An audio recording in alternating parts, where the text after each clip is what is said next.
आप सभी लोगों की तालियों की गड़गड़ाहट उठनी चाहिए।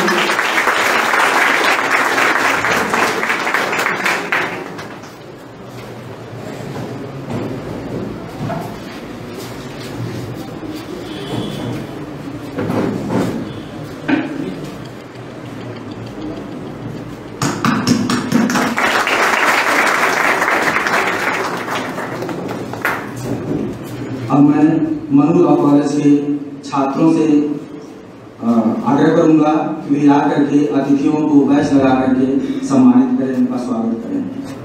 तो सबसे पहले आएंगे नरसिंह यादव। नरसिंह यादव ये माननीय मुख्य अतिथि महोदय जनपद न्यायाधीश श्री जय प्रकाश तिवारी जी को बैच लगा करके सम्मानित करेंगे। हैप्पी रोंगा इसमें काम करेंगे सेमेस्टर। ये अपर जिला जज माननीय पराशर महोदय, अपर जिला जज माननीय पराशर महोदय को बैच लगा करके सम्मानित करेंगे। सेमेस्टर के स्टूडेंट धर्मवीर शर्मा,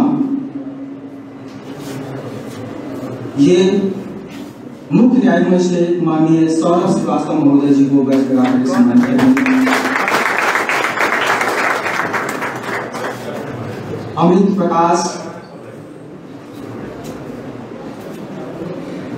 ये सचिव जिला विधिक सेवा प्राधिकार महाराजगंज माननीय अतिरिक्त मुख्य न्यायिक मजिस्ट्रेट श्री प्राग को बैच लगा करके सम्मानित करेंगे। Akash Tripathi, student of semester third semester, ये न्यायिक मजिस्ट्रेट माननीय सौरभ पांडे महोदय जी को बैच लगा कर सम्मानित करेंगे।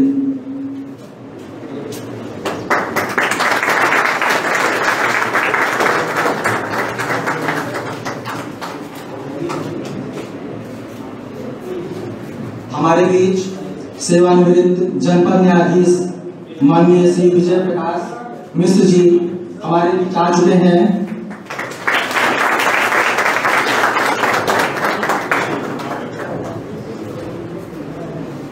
मैं चाहूंगा कि Deepu Gupta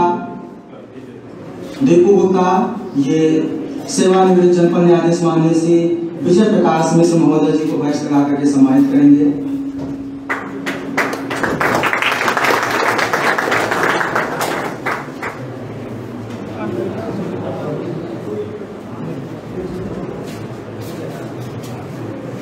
Ram Singh, student of semester,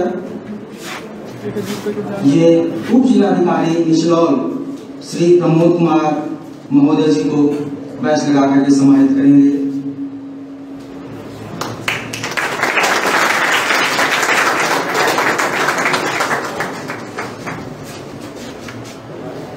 Keshav Kannaujia,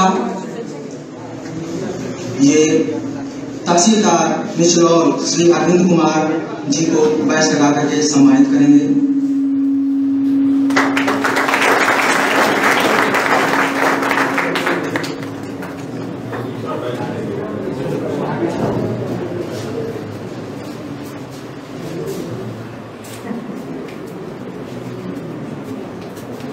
Arun Singh, ये डायरेक्टर सर को doctor Manu law college doctor Dinesh Kumar Singh sir को बैच लगा कर सम्मानित करेंगे।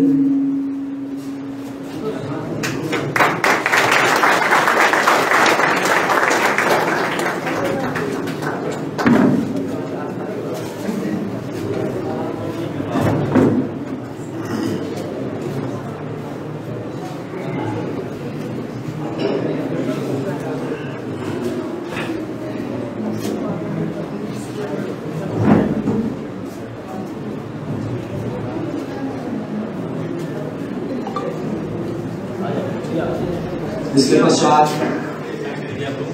अतिथियों के स्वागत और सम्मान में मैं मनु लॉ कॉलेज के छात्राओं से चाहूंगा कि वे माल्यार्पण के कार्यक्रम का शुभारंभ करें और ये जो है अतिथियों को माल्यार्पण और स्मृति चिन्ह प्रदान करने में सहयोग करें।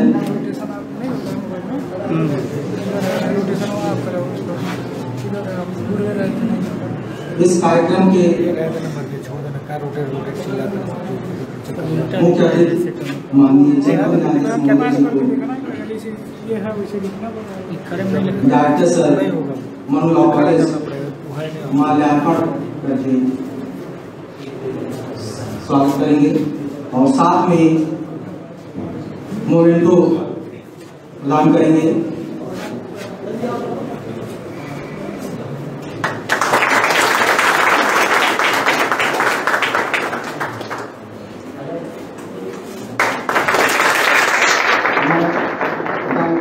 पुनः आग्रह करूंगा कि वे सेवानिवृत्त जनपद न्यायाधीश माननीय विजय प्रकाश मिश्रा जी को माल्यार्पण करके और मोमेंटो प्रदान करके उनका स्वागत करेंगे।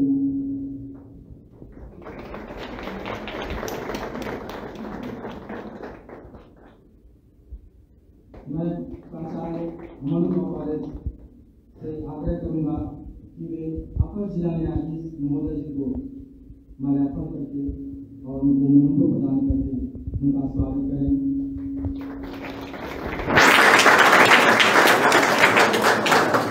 मैं प्राचार्य जी से पुनः आग्रह करूंगा कि वे मुख्य न्यायिक मजिस्ट्रेट महोदय को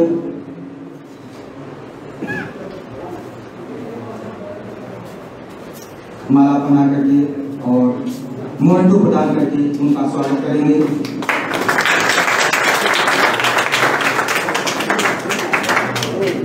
अब मैं मनु लॉ कॉलेज के उप प्राचार्य जिसे आग्रह करूंगा कि वे सचिव जिला विधिक सेवा प्राधिकरण महोदय को माला बना करके और मोमेंटो प्रदान करके उनका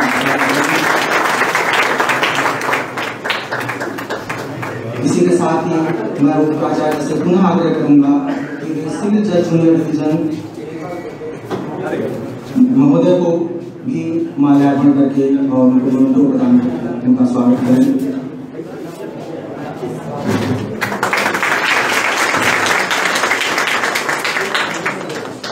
मैं मनु लॉ कॉलेज के सहायक आचार्य डॉक्टर अरुण कुमार तिवारी जी से आग्रह करूंगा तहसीलदार निचलौल महोदय को एसडीएम साहब को माल्यार्पण करके और मोमेंटो प्रदान करके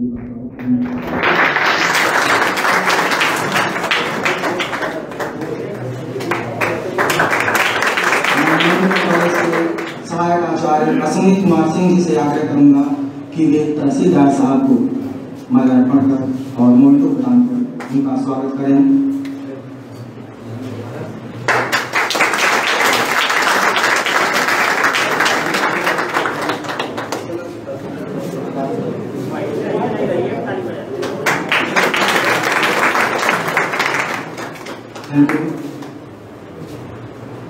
अतिथियों के स्वागत के क्रम में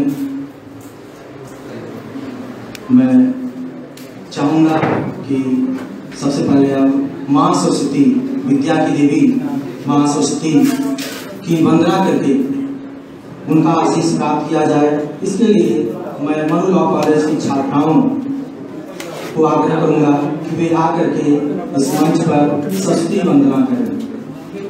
मनु लॉ कॉलेज की छात्राएं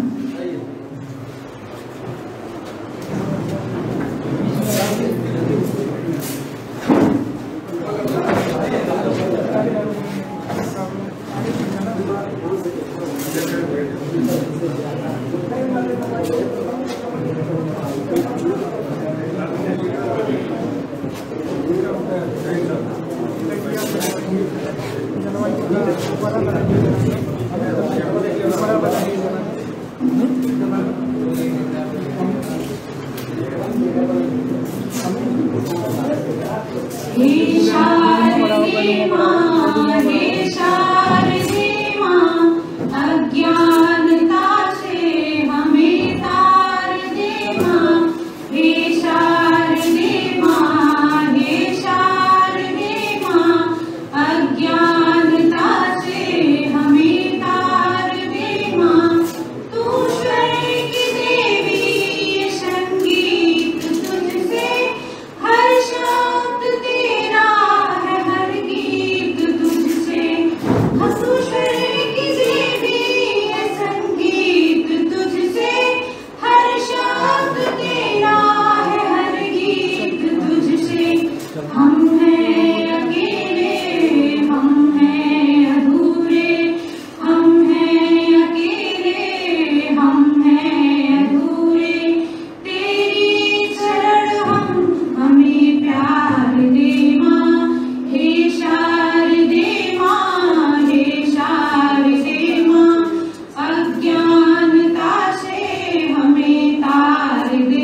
मैं मनु लॉ कॉलेज की कुछ छात्राओं से कहूँगा कि वे आकर के माननीय अतिथिगणों के स्वागत की प्रस्तुत करें।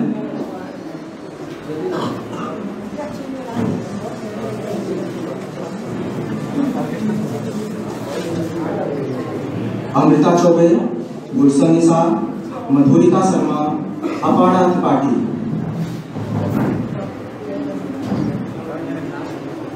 मैं चाहूंगा कि मनु लॉ कॉलेज के छात्राएं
छात्राओं द्वारा स्वागत की इसी कड़ी में मैं चाहूँगा कि मनु लॉ कॉलेज के प्राचार्य अतिथियों के स्वागत में दो शब्द हैं। मनु लॉ कॉलेज के प्राचार्य।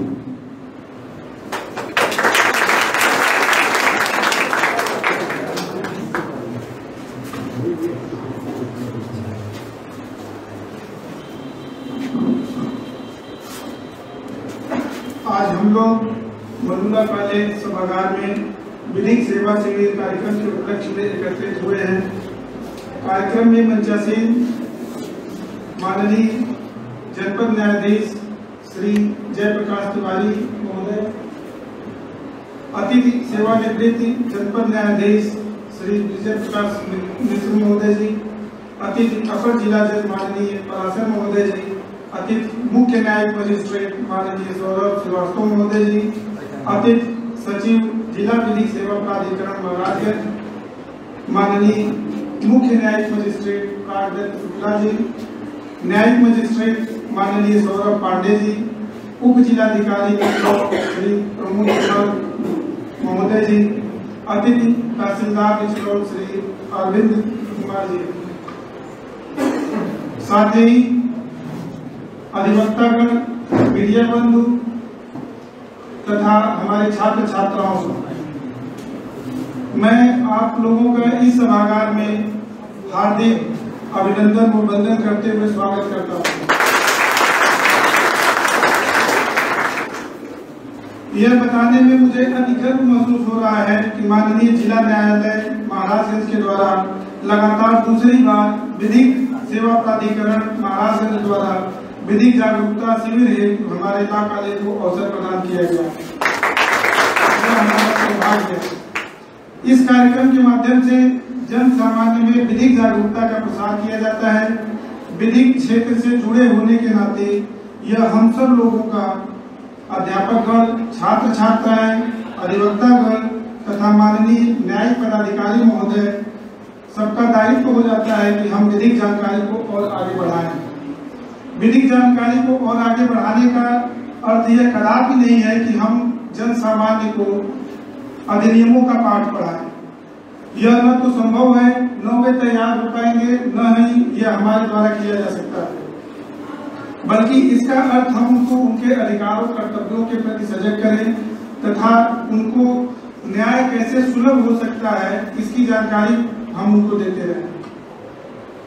विधि का यह सामान्य नियम है कि जिसको न्याय चाहिए उसको न्याय के दरवाजे तक आना होता है, लेकिन लोक कल्याणकारी राज्य की संकल्पना के साथ ही आज हमारा विधिक क्षेत्र इस स्तर तक है कि हम न्याय प्रदान करने के लिए दरवाजे तक भी गए।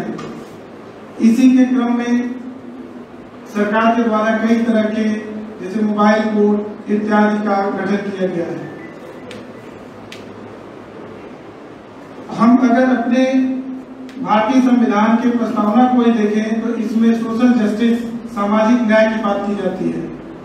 सामाजिक न्याय का अर्थ यह है कि हमारे न्याय के सुलभता को एकीकरण या न्यायिक जानकारी को का एकीकरण नहीं होना चाहिए, बल्कि इसका सोशल डिस्ट्रीब्यूशन, जस्टिस डिस्ट्रीब्यूटिव संकल्पना के साथ न्यायिक वितरणात्मक यह सबके पास सुलभ होना चाहिए। तो जो अगर विधि की पढ़ाई नहीं कर रहा है या विधि क्षेत्र से जुड़ा नहीं है तो उसको विधि की जानकारी नहीं हो पाएगी। इस उद्देश्य की पूर्ति के लिए सरकार के द्वारा NALSA national legal service authority का गठन लीगल सर्विसेज अथॉरिटी एक्ट 1987 के द्वारा किया गया, जो फ्री लीगल सर्विस उपलब्ध कराता है, जिसके अंतर्गत विधिक सेवा प्राधिकरण के द्वारा तहसील स्तर पर विधिक जागरूकता शिविर के माध्यम से लोगों तक विधिक जागरूकता बढ़ाया जाता है। चूंकि इस कार्यक्रम में विधिक क्षेत्र से जुड़े विधिक शिक्षा देने वाले सह आचार्यगण, विधिक शिक्षा ग्रहण करने हेतु हमारे छात्र छात्राएं, विद्वान अधिवक्तागण तथा विधि विशेषज्ञ हमारे न्यायिक पदाधिकारी महोदय लोग उपस्थित हैं। अतः यह कार्यक्रम कितना लाभकारी होने जा रहा है इसका अंदाजा लगाया जा सकता है। इसी के साथ एक बार पुनः मैं आप सबका स्वागत करते हुए मैं अपनी वाणी को विराम देता हूँ।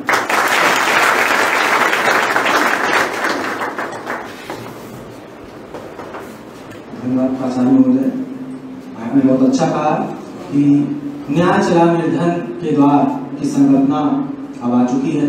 पहले जो व्यक्ति जिनको न्याय प्राप्त करना होता था वो खुद न्यायालय के पास जाते थे, लेकिन अब उसमें परिवर्तन आ गया है और अब खुद न्याय प्रदान करने के लिए ऐसे प्रयास हो रहे हैं कि निर्धन के घर तक, उसके पास तक उसको पहुंच करके उसको न्याय प्रदान किया जाए। और उसी क्रम में यह कार्यक्रम भी है। आप लोग जानते हैं कि इन्होंने सामाजिक न्याय की बात की, सामाजिक सहभागिता की बात की, और उसी के क्रम में आपका आज आजादी का अमृत महोत्सव कार्यक्रम है। उसी के संदर्भ में हम लोग आज यहाँ पर उपस्थित हुए हैं, इकट्ठे हुए हैं। आजादी का अमृत महोत्सव 75वां स्वतंत्रता दिवस 15 अगस्त 2022 को आने वाला है। यानी 15 अगस्त 2022 को अपना देश 75 साल हो जाएगा स्वतंत्र हुए, और उस 75 साल का जो जर्नी है उसमें अब तक क्या सीखा हम लोगों ने, क्या किया और आगे क्या करना है, क्या संकल्प लेना है, एक वैल्यूएशन होना है। और उसी के क्रम में भारत सरकार ने यह कार्यक्रम आजादी का अमृत महोत्सव जन सहभागिता को जनों का सहयोग, उनकी सहभागिता के लिए जो है यह अमृत महोत्सव मनाया जा रहा है। हर क्षेत्र में, हर फील्ड में, और उसी के क्रम में आपका ये न्यायिक क्षेत्र भी आता है। यह 75 हफ्ते पहले ही शुरू हो चुका है, यानी 15 अगस्त 2022 को जब भारत स्वतंत्र हुए 75 साल हो जाएगा, उसके 75 सप्ताह पहले ही यह कार्यक्रम शुरू हो चुका है। और संयोग से वह डेट है जिस दिन शुरू हुआ है वह 12 मार्च इतिहास के पन्नों में भी बहुत ही महत्वपूर्ण उपस्थिति दर्ज कराया है। उसमें है 12 मार्च को महात्मा गांधी ने दांडी मार्च यात्रा निकाली थी साबरमती से, और 12 मार्च 1930 को यह दांडी यात्रा शुरू हुआ था। तो यह 12 मार्च से शुरू किया गया क्योंकि 91st ईयर पूरा हो रहा था दांडी यात्रा का, तो उसी के लिए भी यह बहुत ही अच्छा संयोग है, बहुत ही अच्छा दिन है। 12 मार्च से शुरू हुआ है और 15 अगस्त 2022 तक यह कार्यक्रम चलते रहेंगे, जिसमें जन सहभागिता की अपेक्षा रहेगी। आप सभी लोगों का विभिन्न क्षेत्रों में सहयोग की अपेक्षा रहेगी, और इसी क्रम में आप लोगों को विधिक जागरूकता का भी जो है इसमें भी सहयोग अपनी सहभागिता दर्ज करना है। तो इसी के क्रम में छात्र जो कि आने वाले समय में अधिवक्ता के रूप में कार्य करेंगे, न्यायिक क्षेत्र में जाएंगे, मजिस्ट्रेट के रूप में चुने जाएंगे, तो उनकी अभी क्या दृष्टिकोण है, उनकी क्या सोच है, उनकी क्या जानकारी है, वो किस रूप में आने वाले समय को देखना चाहते हैं, उनके सामने लक्ष्य क्या है, उसके लिए हम अपने मनु लॉ कॉलेज के कुछ छात्राओं को बारी से बुलाएंगे और उनके विचारों को जानना चाहेंगे। इस क्रम में सबसे पहले मैं मनु लॉ कॉलेज की प्रथम सेमेस्टर की छात्रा अपाड़ा त्रिपाठी का आह्वान करता हूं कि वे आए और अपने विचारों को प्रस्तुत करें। अपाड़ा त्रिपाठी।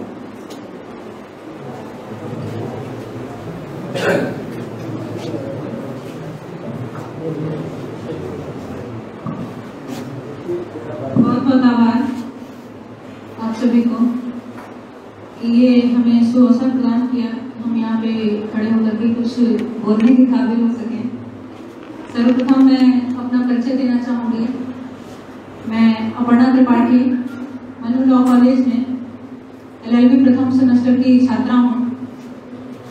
आज के इस विधिक सेवा प्राधिकरण के अंतर्गत आयोजित इस कार्यक्रम में उपस्थित आप सभी गणमान्य का मैं अभिनंदन वंदन करती हूँ व आप सभी को सादर प्रणाम प्रेषित करती हूँ।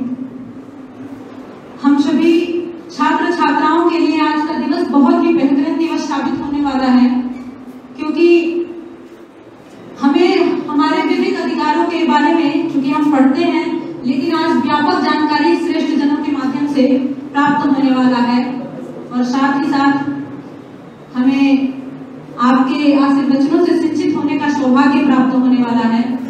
इसके लिए हम धन्य हैं।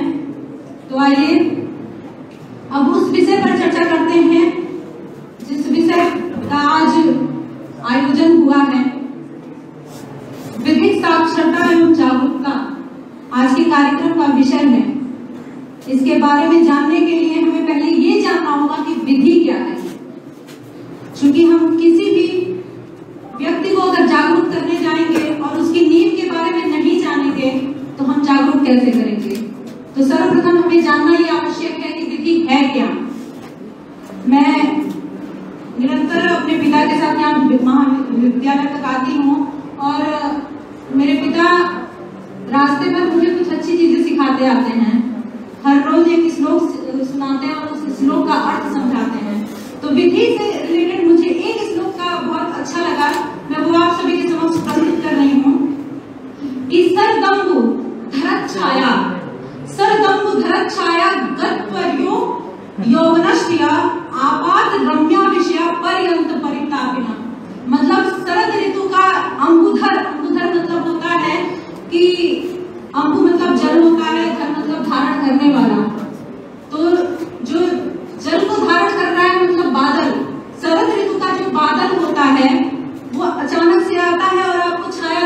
निकल जाता है।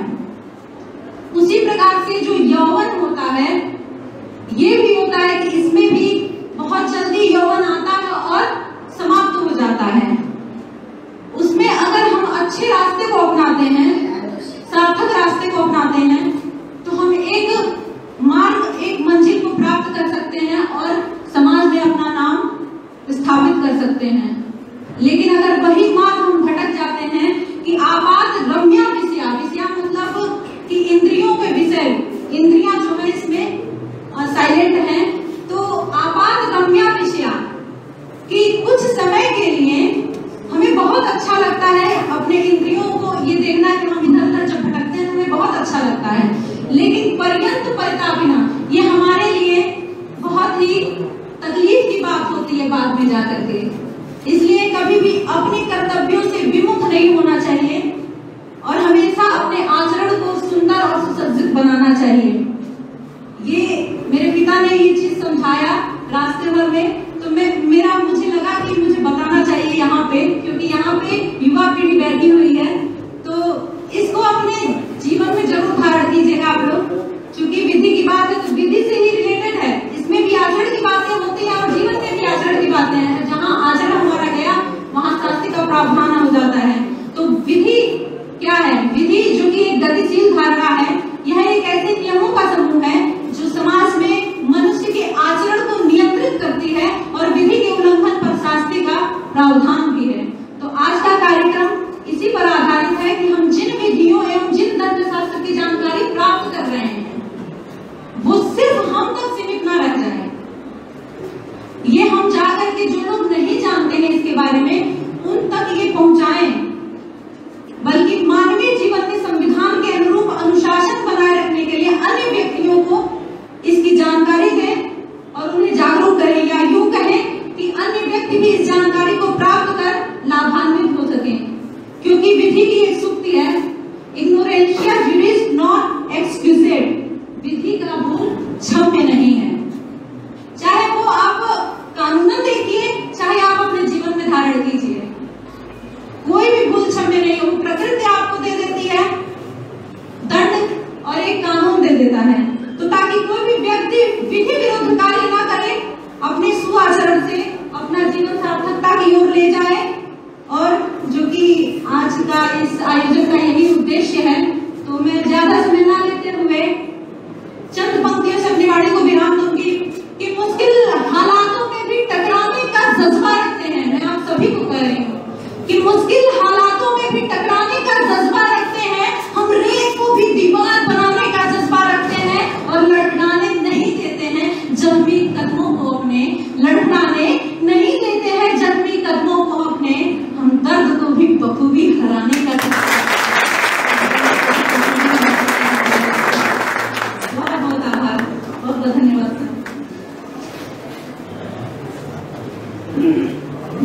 बहुत अच्छी बात इन्होंने कही और इन्होंने कई एग्जाम्पल्स के जरिए आप लोगों को तक अपनी बात पहुंचाने का प्रयास किया है। संबोधन के इस क्रम में मैं फिल्म सेमेस्टर के छात्र मोहम्मद आरिफ से चाहूंगा कि वे आकर के यहाँ अपने विचार रखें। मोहम्मद आरिफ।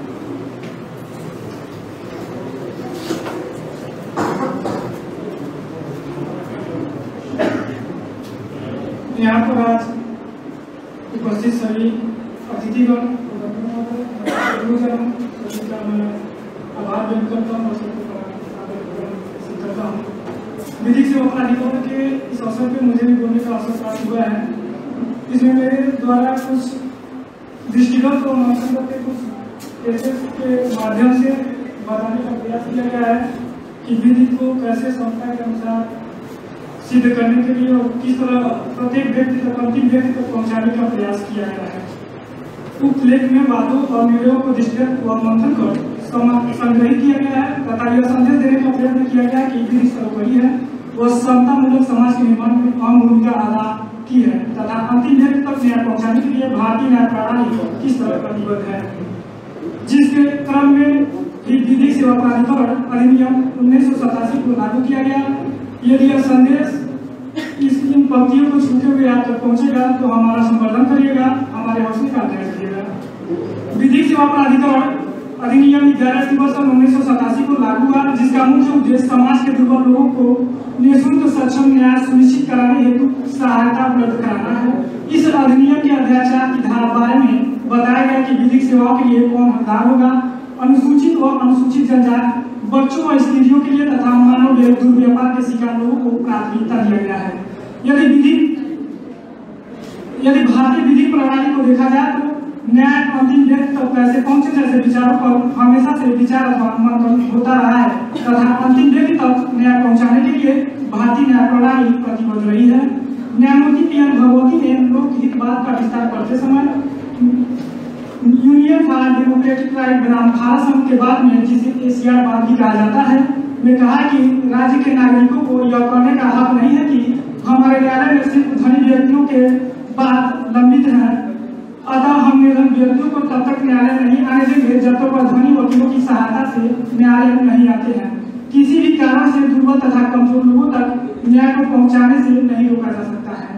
इतना ही नहीं, आगे श्री भगवती ने एस.पी. गुप्ता बनाम भारत संघ के मामले में यहाँ तक कहा कि कोई व्यक्ति पत्र लिखकर उच्चतम न्यायालय से उपचार मांग सकता है, उसे रीट पिटीशन की तकनीकियों का पालन करना आवश्यक नहीं है। ऐसी बारीकियां किसी भी व्यक्ति को न्याय पाने में बाधा नहीं बन सकती हैं। समता को स्थापित करते हुए सर्वोच्च न्यायालय ने मणिलाल बनाम बोरो बाबू के मामले में उल्लेख किया है कि भारत में उच्चतम न्यायालय का यह कर्तव्य है कि वह विधि के सर्वस्वता को बनाए रखे और लोगों के विश्वास को सिद्ध करे कि विधि से ऊपर कोई नहीं है। एयर इंडिया बनाम नरगिस मिर्जा के मामले में समता को स्थापित करते हुए एयर इंडिया रेगुलेशन कमीशन को उच्चतम न्यायालय ने असंवैधानिक घोषित कर दिया, यह कहते हुए कि यह अनुच्छेद 14 का उल्लंघन करता है। कुन्नू बनाम कलेक्टर ऑफ मथुरा के बाद में उच्चतम न्यायालय ने कलेक्टर के विरुद्ध मद्रास उच्च न्यायालय ने कलेक्टर के विरुद्ध व्यादेश पारित किया, जिसमें बागी की संपत्ति में बहने वाले पानी को रोकने तथा बहने से प्रवाह को बदलने के लिए कलेक्टर को आदेश दिया था। संग्राम सिंह बनाम इलेक्शन ट्राइब्यूनल कोटा के बाद में कहा कि किसी भी व्यक्ति को बिना सुने निंदित या दंडित न किया जाए, निर्णयों को उनके पीठ पीछे न किया जाए, उनकी अनुपस्थिति में जीवन अथवा संपत्ति को प्रभावित करने वाली कार्रवाइयां न की जाए, न चालू रखी जाए, न ही उन्हें उन कार्रवाइयों में भाग लेने से रोका जाए। बंदी प्रत्यक्षीकरण के मामले में मिस बीना सेठी बनाम बिहार राज्य के मामले में 1-2 दशक से अनेकों कैदी बिना विचारण के जेल की यातना भुगत रहे थे। बाद में स्वस्थ मस्तिष्क के होने के बाद भी नारकीय जीवन बिताने को विवश थे। कुछ मामलों में बिना विचारण के अभियुक्त इतने वर्षों से जेल में थे कि यदि उनका विचारण होता तो जो उन्हें अत्याधिक सजा मिलती वे उस अवधि को पार कर चुके थे। ऐसी परिस्थिति में उच्चतम न्यायालय ने लीगल एड कमेटी के पत्र को बंदी प्रत्यक्षीकरण याचिका मानकर उनको जेल से मुक्त करने का आदेश पारित किया। उपरोक्त सभी बातों तथा निर्णयों ने यह समाज में नजीर पेश किया है, वही भारतीय न्याय प्रणाली को सशक्त तथा आम जन की उम्मीदों पर खरा उतारकर लोगों की उम्मीदों और विश्वास को पोषणी बनाया है। इसी तरह में उच्चतम न्यायालय ने राज्य से विचार विमर्श कर समाज के निर्णय दुर्बल तथा कमजोर व्यक्तियों को समता को सुनिश्चित करने निःशुल्क सक्षम विधिक सेवा उपलब्ध कराने के लिए आर्थिक तथा अन्य नियोक्ताओं के कारण कोई भी नागरिक न्याय पाने से वंचित न रह जाए, विधिक प्राधिकरणों के गठन करने के लिए और यह सुनिश्चित करने की हेतु की विधिक पद्धति के प्रवर्तन के समान अवसर से के आधार पर न्याय का संवर्धन हो। लोक अदालतों के लिए इस अधिनियम अथवा विधिक सेवा प्राधिकरण अधिनियम 11 अक्टूबर 1987 को लागू किया है।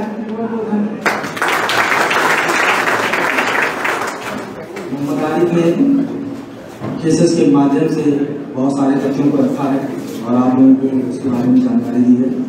इसी क्रम में मैं LLB 3 सेमेस्टर के छात्र हैप्पी रोमिया से चाहूँगा कि आकर के यहाँ पर अपने विचार रखें। हैप्पी रोमिया।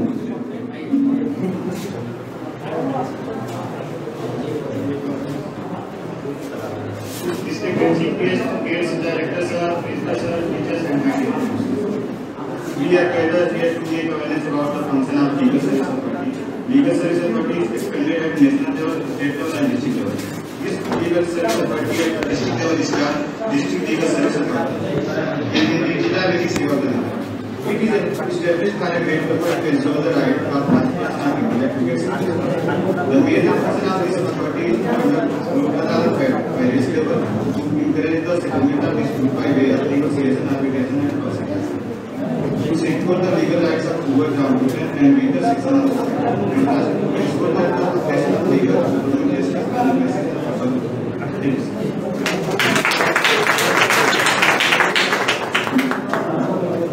बहुत अच्छा किया।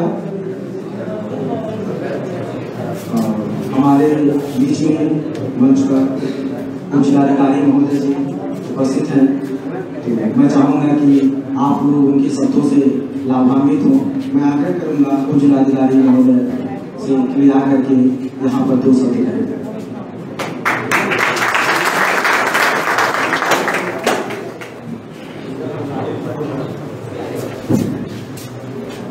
मनु लॉ कॉलेज के प्रांगण में वैदिक साक्षरता कार्यक्रम में आज के मुख्य अतिथि परम आदरणीय जिला न्यायाधीश महोदय, अपर जिला न्यायाधीश महोदय, सेवानिवृत्त जिला न्यायाधीश महोदय, मुख्य न्यायिक मजिस्ट्रेट महोदय, न्यायिक मजिस्ट्रेट महोदय, सचिव, यहाँ के निदेशक महोदय, प्रिंसिपल साहब, तहसीलदार साहब, हमारे समस्त मीडिया बंधु और इस देश के इस विधि व्यवस्था के भविष्य आप सभी छात्र छात्राओं को हार्दिक स्वागत और अभिनंदन करता हूँ। जैसे न्यायिक व्यवस्था को अंतिम पायदान तक पहुंचाने के लिए हमारी न्यायपालिका दृढ़ संकल्प है। उसी क्रम में यह साक्षरता एक आम जन को विधि सेवा के बारे में बताने का प्रयास है और एक विशेष रूप से जो कोर्ट होते हैं वो बहुत सीमित जगह पे होते हैं, जैसे कि डिस्ट्रिक्ट कोर्ट हो गया। लेकिन अब इसी क्रम में, इसके विस्तार के क्रम में, जैसे कि आप लोग को पता होगा कि ग्राम न्यायालय के रूप में हर तहसीलों में ग्राम न्यायालय खोला जा रहा है। तो ये प्रयास जो है एक अंतिम पायदान तक जो व्यक्ति वहां तक नहीं पहुंच सकता है उसको सुलभ करने के लिए प्रयास में बहुत महत्वपूर्ण कदम है। और हमारे बीच जिला न्यायाधीश महोदय हैं, उनके मार्गदर्शन और उनके आशीर्वचन हमारे लिए बहुत महत्वपूर्ण है, क्योंकि ये सुदूर पूर्व क्षेत्र का एरिया है। उत्तर में नेपाल पड़ता है और पूर्व में बिहार पड़ता है, जिसको सबसे सुदूर पूर्व क्षेत्र का माना जाएगा। और यहाँ सर का आना एक अपने आप में बहुत महत्वपूर्ण है और सर का बहुत आभारी हम लोग हैं कि हमारे बीच में आए और सर हमें मार्गदर्शन करेंगे। जय हिंद।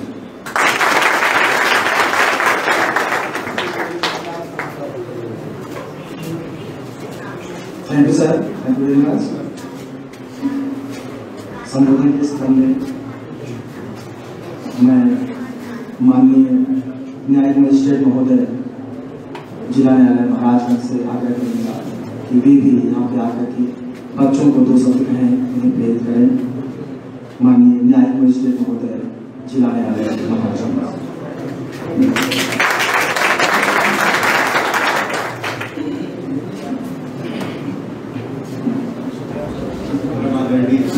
केवल इस कार्यक्रम के मुख्य अतिथि हमारे जनपद न्यायाधीश महोदय, सेवानिवृत्त जनपद न्यायाधीश महोदय, हमारे सीनियर एडीजे साहब, सीजीएम साहब, सचिव साहब, एसडीएम साहब, तहसीलदार महोदय, डायरेक्टर जो इस संस्था के प्रिंसिपल साहब, all the other faculty members of this college, my dear students, ladies and gentleman.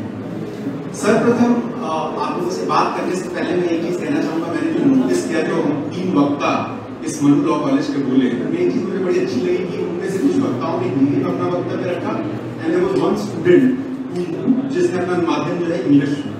तो वैदिक साक्षरता का ये कार्यक्रम है, वैदिक साक्षरता के बारे में आप लोगों से बात करता निसंदेह। लेकिन आप जो लॉ स्टूडेंट्स हैं, तो आप एक कॉमन सिटीजन से आपको एक ऊंचे पायदान पर रखा जाता है। आप जो है भविष्य में मार्गदर्शन करेंगे समाज का, उसको एक दिशा देंगे। तो मैं आप लोगों से जनपद न्यायाधीश महोदय के परमिशन के साथ आप लोगों से मैं इस विषय पर बात करना चाहूंगा कि आप अपने लॉ स्कूल का जो समय है, जो लॉ कॉलेज में जो आप समय बिताएंगे, उसमें किस प्रकार से आप अध्ययन करें, किस प्रकार से चीजों को समझें, ताकि भविष्य में आप समाज को एक मार्गदर्शन दे सकें और अपना करियर साथ ही साथ अच्छे तरीके से व्यतीत कर सकें। तो मेरा जो I be speaking both in Hindi and English language, जिसमें जो कंफर्टेबल उसको that the person can understand respectively. किसी को बीच में अगर कोई भी कंफ्यूजन है या डाउट्स है या कोई सवाल है, तो आप बीच में मुझे रोक के वो सवाल पूछ सकते हैं। तो सबसे पहले बात करते हैं कि क्या है लॉ, क्यों करना चाहते हैं आप। मैं किसी भी स्टूडेंट से, जो मेरे लॉ कॉलेज के सारे स्टूडेंट हैं, किसी एक स्टूडेंट से मैं रिक्वेस्ट करूंगा कि वो कारण बताए कि उन्होंने ग्रेजुएशन या 12th क्लास करने के बाद लॉ का विषय क्यों चुना। कोई भी बच्चा अगर स्वेच्छा से अपना बताना चाहता है, आपको ज्यादा सा संकोच मत करिएगा, एकदम खुल के संकोच की हमारा कार्यक्रम है और आज डिस्ट्रिक्ट सर हमारे बीच में, तो एक बहुत अच्छा मौका है हम सब बेसिकली सीखने का, समझने का। Good afternoon, sir. Good afternoon, Manula College. I am Dinesh Yadav, a law second semester student, first semester, second year student, third semester. मैं लॉ तो सर एक्चुअली लॉ जब मैं सीजन में जाना चाहता था, एसएससी सीजन में, और सीजन में मैं तैयारी कर रहा था, और एक बार मतलब कंपटीशन क्रिएट किया था, अलॉटमेंट में से निकल गया था। उसके बाद मेरे पापा ने सिविल कोर्ट में प्रॉपर्टी डिवाइड करना दिए थे, उनको इतना अच्छा रिकॉर्ड स्कूल है, और उसको चल रहा था, और घर में आया उनको मतलब एक तरह से स्टेप हट जाएगा, तो वहाँ पे मतलब जमीन का निर्माण शुरू कर दिया गया था। मतलब आप जो है अपनी पर्सनल, हाँ पर्सनल जो है इसका तो कहीं ना कहीं सब रिलेशन से होता होगा। तो मैं कंप्लेन करने गया, मतलब उस समय जो कि जाता है इसके का मतलब पालन किया जा रहा है, कंटेम किया जा रहा है। उन्होंने कुछ पूछा होता है, उन्होंने स्टे के ऊपर फाड़ दे दिया, हम चलान कर दिया। बहुत अच्छी बात है। तो आपका एक कारण है जिस वजह से आपने लॉ किया। ऐसे बहुत सारे हमारे बच्चों के लिए अलग अलग कारण होंगे। तो सर तो मैं यही कहना चाहता हूँ that you as a law student need to understand that why you are doing law. अगर if you are choosing law as a career option, तो आपको लॉ स्कूल में उस हिसाब से पढ़ाई करनी पड़ेगी, उस हिसाब से अपने आप को ट्रेन करना पड़ेगा।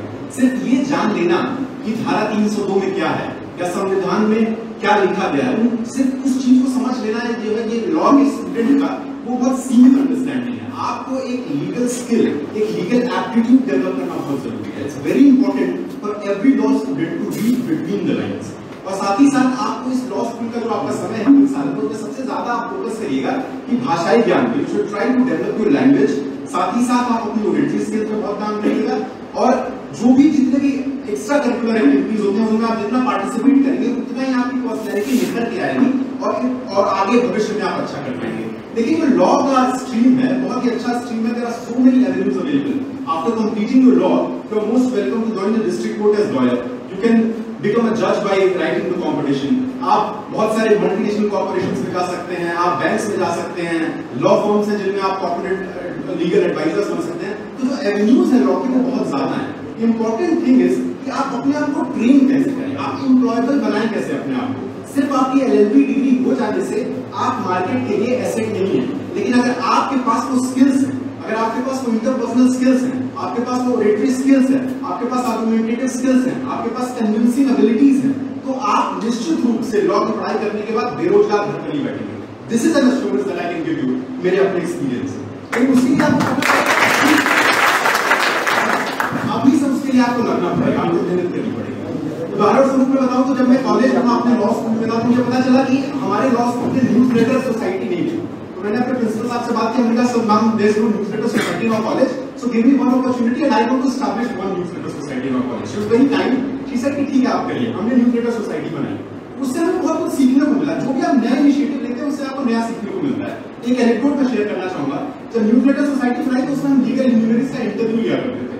तो सबसे पहले बात है कि किसका इंटरव्यू लिया जाए। हमने 2 ऑनरेबल सुप्रीम कोर्ट के जजेस को इंटरव्यू के लिए चुना। सबसे पहले हमने former chief justice Ranjan Gogoi का इंटरव्यू लिया मैंने। उसके बाद मैंने जस्टिस ए के सीकरी का इंटरव्यू लिया। तो दोनों ने एक एनेक्डोट शेयर किया था क्योंकि आज भी मुझे याद है और बहुत अच्छा है। वो दिखाता है कि किस प्रकार से अगर आप एक अच्छे वक्ता हैं, आपकी अंडरस्टैंडिंग अच्छी है, तो किस प्रकार से आप बहुत अच्छा कर सकते हैं लॉ की फील्ड में प्रैक्टिस हो, चाहे आप जज हो चाहे कोई भी फील्ड।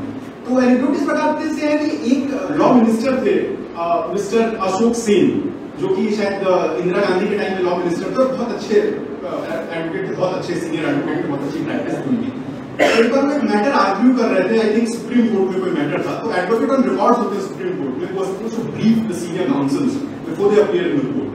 तो उनका कहता है कि वो बहुत बिजी रहते थे, तो most of the advocate on record आधे घंटे पहले उनसे वो ब्रीफिंग लेते थे और आधे घंटे बाद सीधे कोर्ट में जाके वो अपनी बहस शुरू कर देते थे।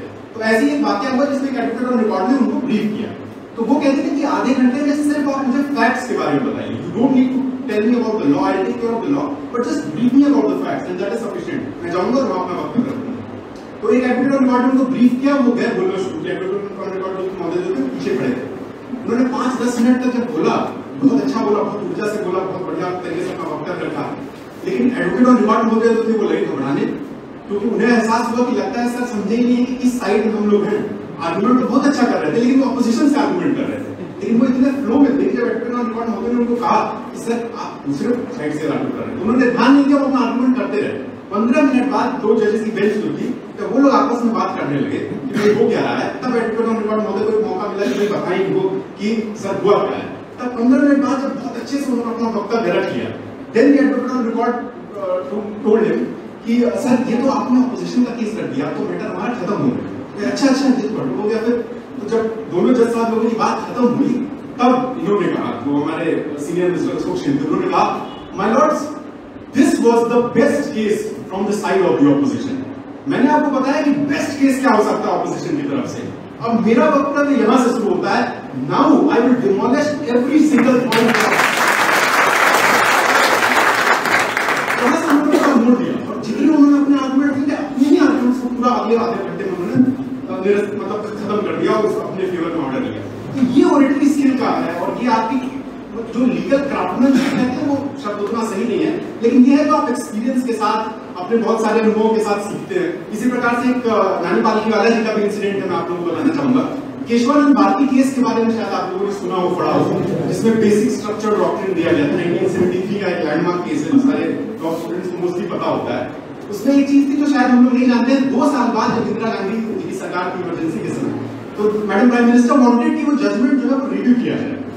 तो उस समय के जो चीफ जस्टिस थे उनके ये बहुत सारी चीज जगहों पे ये मतलब लिखा नहीं है, डॉक्यूमेंटेड नहीं है, लेकिन कई सारे जो सीनियर लॉयर्स हैं उन्होंने अपनी कुछ बुक्स में इसको इस रेफरेंस को दिया है।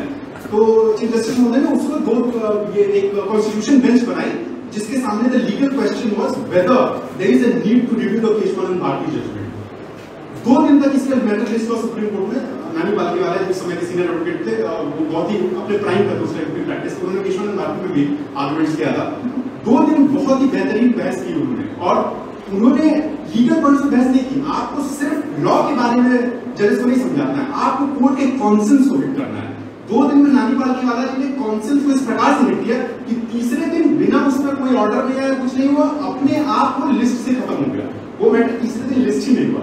कारण क्या था? तो 4 अदर जजेस थे कॉन्स्टिट्यूशन बेंच पर, उन्होंने चीफ जस्टिस को जाके बोला कि सर अभी की परिस्थिति में हम अपने ऊपर ये लांछन नहीं लेंगे, हम इस जजमेंट को रिव्यू नहीं करना चाहते, तो there is no reason in the present facts and circumstances to review this case. तो मेरे कहने का मतलब है कि जब आपके अंदर स्किल्स होंगी और जब आपके अंदर वो प्रतिभा होगी, तो आपको सुना जाएगा, समझा जाएगा और आपकी हर जगह सम्मान होगा।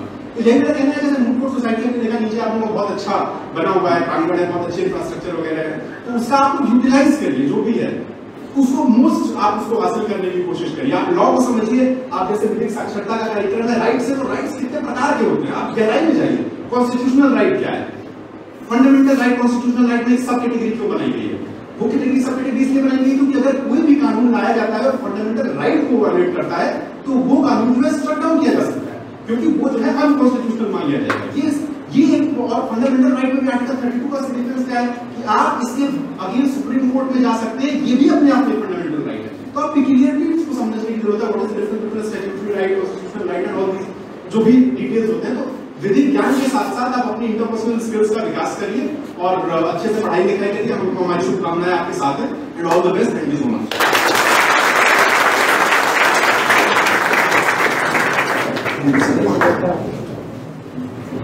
आप सभी लोगों ने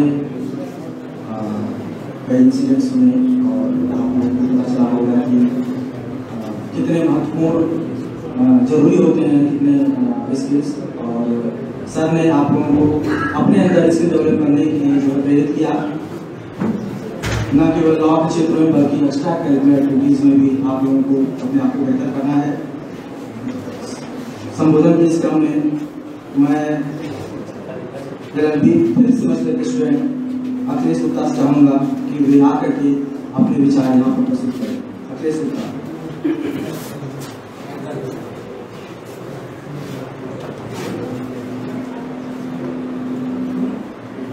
विधिक साक्षरता एवं जागरूकता कार्यक्रम का आयोजन आज मनुला कॉलेज के इस प्रांगण में हो रहा है और आए हुए समस्त न्यायिक पदाधिकारीगण और इस इंदौर जैसे पिछड़े क्षेत्र में विधि की नींव रखने वाले माननीय डायरेक्टर सर और सर्वसम्मानित शिक्षकगण और प्यारे मित्रों, आप सभी का मैं शाब्दिक और हार्दिक वंदन अभिनंदन करता हूँ।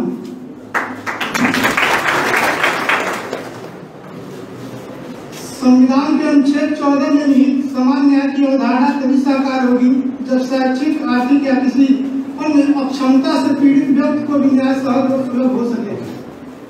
अनुच्छेद 39 में वर्णित नीति निर्देशक तत्वों में विधिक सहायता उपलब्ध कराया जाना राज्य का प्राथमिक दायित्व भी है। अज्ञानता के इस अंधकार को साक्षरता और जागरूकता द्वारा ही मिटाया जा सकता है। जब अक्षम और पीड़ित व्यक्ति अपने अधिकार को जानेंगे और अधिकार के उल्लंघन की दशा में अपने मंचों को भी जानेंगे, तभी सामान्य न्याय की संकल्पना मूर्त रूप ले सकेगी और विधिक ज्ञान की ज्योति अंतिम पंक्ति में खड़े व्यक्ति तक पहुंच सकेगी। ये जो विधिक साक्षरता एवं जागरूकता कार्यक्रम का आयोजन हुआ है, ये हम सब जितने लोग यहाँ बैठे हैं सभी को पता है लगभग कि विधि क्या है और समझने की कोशिश कर रहे हैं, जानने की कोशिश कर रहे हैं और विधिक रूप से हम लोग साक्षर भी हैं। लेकिन जो गांव में बसता है, किसान है, मजदूर है, झुग्गी जो पढ़ी वाला है, उसे नहीं पता है कि कानून क्या है। वो कानून और उसे हम कानून के बारे में पढ़ा तो नहीं सकते, लेकिन उसे उसके अधिकारों के बारे में उसे जागरूक जरूर कर सकते हैं। इसलिए हमारा कर्तव्य है कि हमने बताया कि कानून क्या है। कानून हम लोगों द्वारा ही बोए गए लोकतंत्र के बीजों से उगे हुए पेड़ है। कानून हम लोगों द्वारा ही बोए गए लोकतंत्र के बीजों से उगे हुए पेड़ हैं, जिनके पत्ते अधिकार हैं, जिनकी डालियां कर्तव्य है, जिन पर उपचारों एवं सुविधाओं के फल लगे हुए हैं, जिनकी छाया संरक्षण और समानता है और जिन्हें काटने पर शास्ति की भी व्यवस्था की गई है। अतः इतनी जानकारी आवश्यक है, संविधान एक पेड़ की जड़ है। संविधान एक पेड़ की जड़ की तरह है और कानून उस पेड़ की शाखा है। विधिक साक्षरता और जागरूकता विशेषकर उनके सशक्तिकरण के लिए आवश्यक हो जाती है जो किसी प्रकार की भी विधिक जरूरतों के लिए मुख बगीर होकर किसी अन्य पर निर्भर हो जाते हैं। इसलिए हम सब का यह प्रयास होना चाहिए कि उन्हें हम कानून तो पढ़ा नहीं सकते, परंतु उन्हें उनकी कार्य शैली और भाषा शैली में ही, हम उन्हें कानून तो पढ़ा नहीं सकते, परंतु हम उन्हें उनकी कार्य शैली और भाषा शैली में ही उन्हें समझाने का प्रयत्न कर सकते हैं। जैसे वकील, कोर्ट, कचहरी, तहसील, ऑफिस, विभाग, प्रमाण पत्र, पंजीकरण, अधिकार, सरकार, मंत्री, विधायक, पंचायत, सरपंच, प्रधान, सचिव, आंगनबाड़ी, रोजगार गारंटी, गरीबी रेखा कटाव आदि को जिस प्रक्रिया द्वारा परिवर्तित किया जाता है वही विधि है। कानून के सामने देश का प्रत्येक नागरिक बराबर होता है, कोई कानून के ऊपर नहीं है। कानून सबकी समान रूप से रक्षा करता है। जिस दिन देश का नागरिक अपने कर्तव्यों और अधिकारों के प्रति जागरूक बन जाएगा, उस समय कोई भी सरकार का आला से आला अधिकारी बाबा साहब भीमराव अम्बेडकर द्वारा प्रस्तुत संविधान की पहली भूमिका वी द पीपल उनसे पलट के पूछने की हिम्मत नहीं करेगा कि हु द पीपल, आप कौन लोग हैं जो हमसे सवाल जवाब करने आए हैं। तब तो वो कहेंगे कि हम वही हैं जिनके आप नौकर हैं।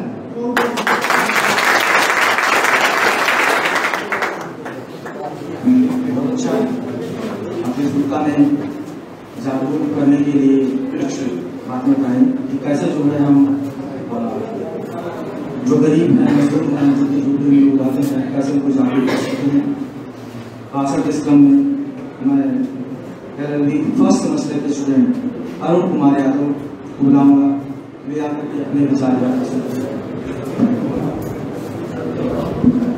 मनुला कॉलेज मिथलौल में शिक्षित विधिक साक्षरता एवं जागरूकता कार्यक्रम में उपस्थित मुख्य अतिथि महोदय जी, प्राचार्य महोदय जी,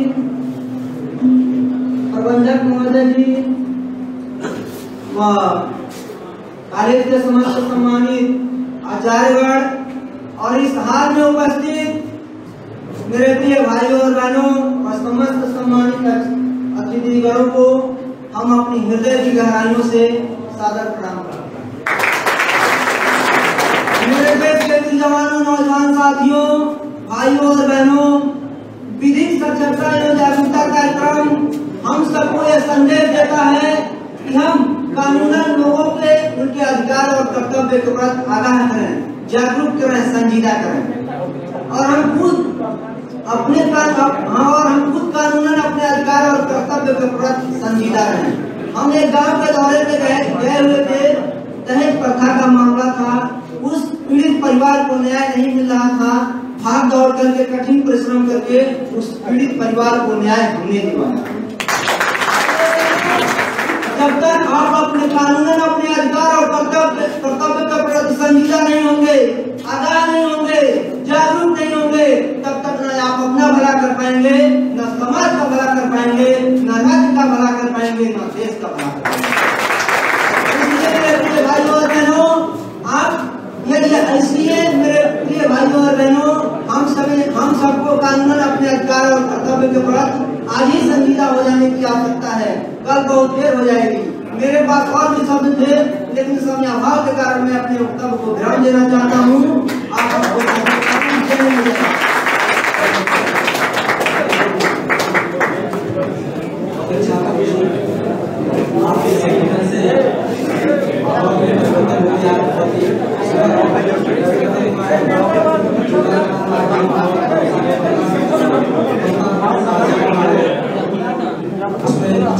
आपने बहुत अच्छा किया। अब नेक्स्ट क्रम में मैं छात्र सभी बता चाहूँगा कि अपने विचार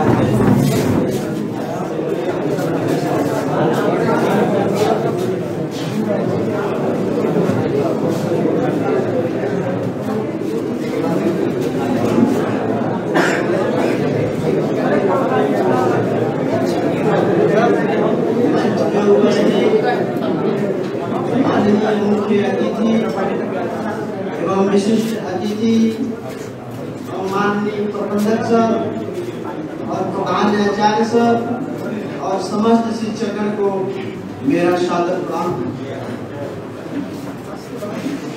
आज इस सभागार में विधि साक्षरता एवं जागरूकता कार्यक्रम का आयोजन किया गया है।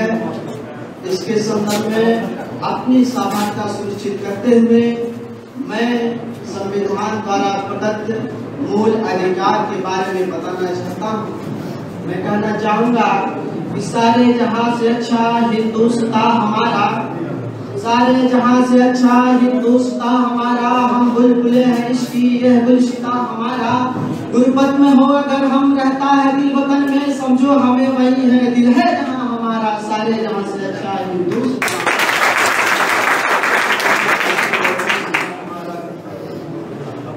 हमारे भारतीय संविधान निर्माताओं ने मूल संविधान में हमको 7 मूल अधिकार प्रदान किए थे, जो 44वें संविधान संशोधन अधिनियम द्वारा संपत्ति के मूल अधिकार को समाप्त कर दिया गया। संपत्ति के मूल अधिकार को इस वक्त वर्तमान समय में संपत्ति का अधिकार अनुच्छेद 300 के तहत एक विधिक अधिकार बना दिया गया है, अर्थात एक विधिक अधिकार है। मैं कहना चाहूँगा इस संबंध में कि तूने चाहा नहीं हालात बदल सकते थे, तूने चाहा नहीं हालात बदल सकते थे। मेरे आंसू तेरी आंखों से निकल सकते थे, मेरे आंसू तेरी आंखों से निकल सकते थे। तू तो ठहरे रहे झील की पानी की तरह, दरिया बनते थे बहुत दूर हम चल सकते थे। भारतीय संविधान में वर्तमान समय में 6 मूल अधिकार हैं जो निम्नवत है। समानता का अधिकार अनुच्छेद 14 से 18, स्वतंत्रता का अधिकार अनुच्छेद 19 से 22, शोषण के विरुद्ध अधिकार अनुच्छेद 23 और 24, धार्मिक स्वतंत्रता का अधिकार अनुच्छेद 25 से 28, संस्कृत तथा शिक्षा संबंधी अधिकार अनुच्छेद 29 और 30, संवैधानिक उपचारों का अधिकार अनुच्छेद 32। अनुच्छेद 32 को एक महत्वपूर्ण अधिकार दिया गया है। इसकी महत्ता को रेखांकित करते हुए डॉक्टर भीमराव अंबेडकर ने कहा यह संविधान का हृदय और आत्मा है। इसके संदर्भ में डॉक्टर भीमराव अंबेडकर की तरफ से मैं कहना चाहूंगा कि मिलता है जहां मोती समंदर खंगाल के, मिलता है जहां मोती समंदर खंगाल के, मुश्किल होता है वहां रास्ता जरा चलना संभाल के, मुश्किल होता है वहां रास्ता जरा चलना संभाल के। ये जो कुछ कह रहा हूँ मैं सब अनुभव की बात है, पहुंचाने दूं मैं आशिक का उछाल के। अनुच्छेद 32 अपने आप में एक महत्वपूर्ण अधिकार है। इसके तहत हम जिस व्यक्ति के अधिकार का उल्लंघन होता है, मूल अधिकार का उल्लंघन होता है, वह इसके तहत अनुच्छेद 32 के तहत सुप्रीम कोर्ट या अनुच्छेद 226 के तहत उच्चतम न्यायालय यानी उच्च न्यायालय हाई कोर्ट में जा सकता है, उपचार के लिए हाई कोर्ट में जा सकता है। मैं अपने बारे में विराम देने से पहले 2 शब्द कहना चाहता हूँ कि मंजिल मिले तो बढ़ के मंजिल तलाश कर, मंजिल मिले तो बढ़ के मंजिल तलाश कर, मिल जाए तुझे दरिया तो समंदर तलाश कर, मंजिल मिले तो बढ़ के मंजिल तलाश कर, मिल जाए तुझे दरिया तो समंदर तलाश कर। हर शीशा टूट जाता है पत्थर की चोट से, पत्थर ही टूट जाए वो शीशा तलाश कर।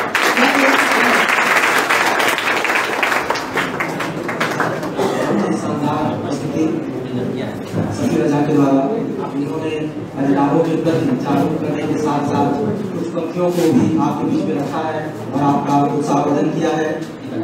इसी क्रम में मैं LLB 3rd सेमेस्टर के छात्र आकाश त्रिपाठी से चाहूंगा कि वे यहाँ करके अपने विचार रखें। आकाश त्रिपाठी।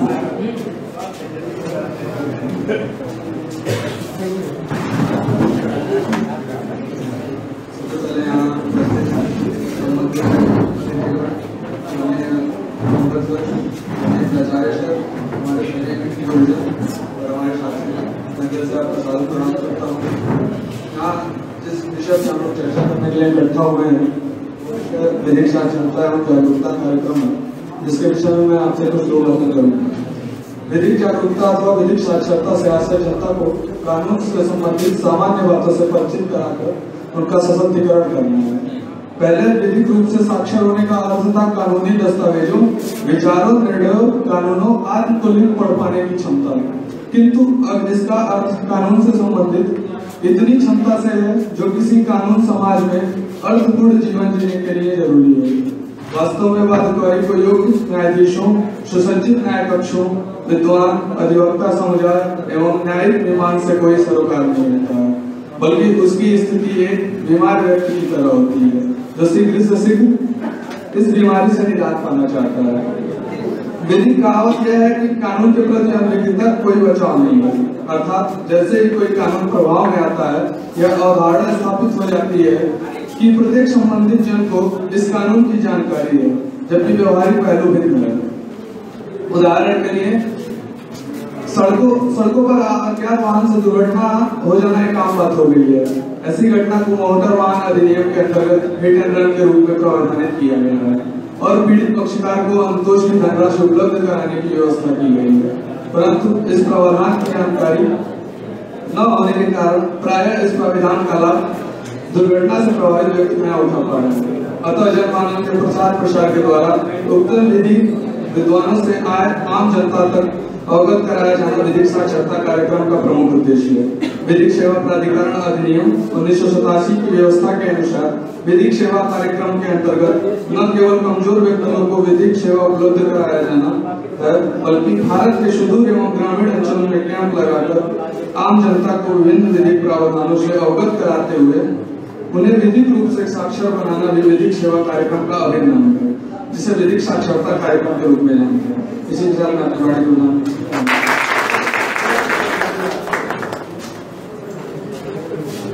प्रकाश पाठेंगे विधिक साक्षरता के संदर्भ में अपने छात्रों के।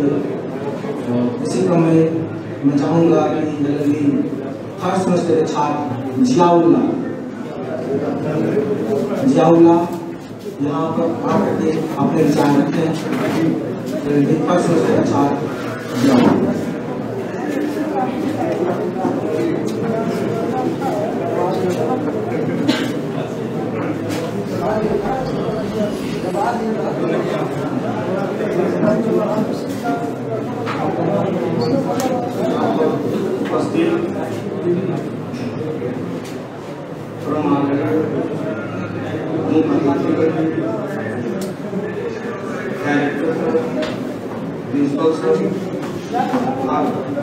शिक्षकगण और मेरे प्यारे साथियों, आप सभी को मेरा नाम जियाउल्लाह, मैं मनुलाह कॉलेज के सेकेंड ईयर थर्ड सेमेस्टर के छात्र हूँ। आज 23/10/2021 को मनुलाह कॉलेज में सेमिनार हॉल में हम सभी लोग एकत्रित हुए हैं। इसका मुख्य उद्देश्य यह है विधिक साक्षरता एवं जागरूकता। ज्ञान ही शक्ति है, अपने अधिकारों को जाने और आप सशक्त हो। विधि शास्त्र का एक महत्वपूर्ण नियम है, ignorance of law is no excuse, अर्थात विधि की भूल क्षम्य नहीं होती। लेकिन विधि की जानकारी सब तक कैसे पहुंचे, वर्तमान में यह बहुत बड़ा प्रश्न है, जिसके उत्तर केवल विधि साक्षरता और कानूनी शिक्षा का प्रचार प्रसार ही हमारे सामने एकमात्र विकल्प के रूप में उपलब्ध है।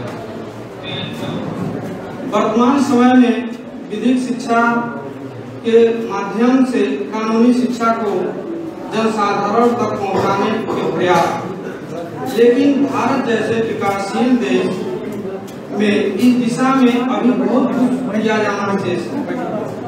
उचित कानून की जानकारी के अभाव में अशिक्षित वर्ग, विशेष ग्रामीण अंचलों के निवासी अपने छोटी मोटी समस्याओं के लिए वकीलों के चंगुल में फंस जाते हैं। भारत जैसे गरीब देश में न्यायिक प्रक्रिया मांगी और दीर्घकालीन होने के कारण सामान्य व्यक्ति को न्याय प्राप्त करना दुर्लभ होता जा रहा है।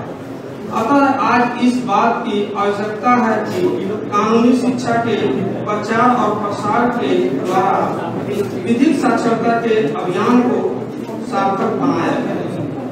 जनसाधारण तथा ग्रामीण क्षेत्र के वासियों को उनके सामान्य हितों के बारे में जानकारी दिलाने तथा संबंधी कानून का ज्ञान कराने के लिए वर्तमान में विधिक साक्षरता को विशेष महत्व दिया जाना चाहिए।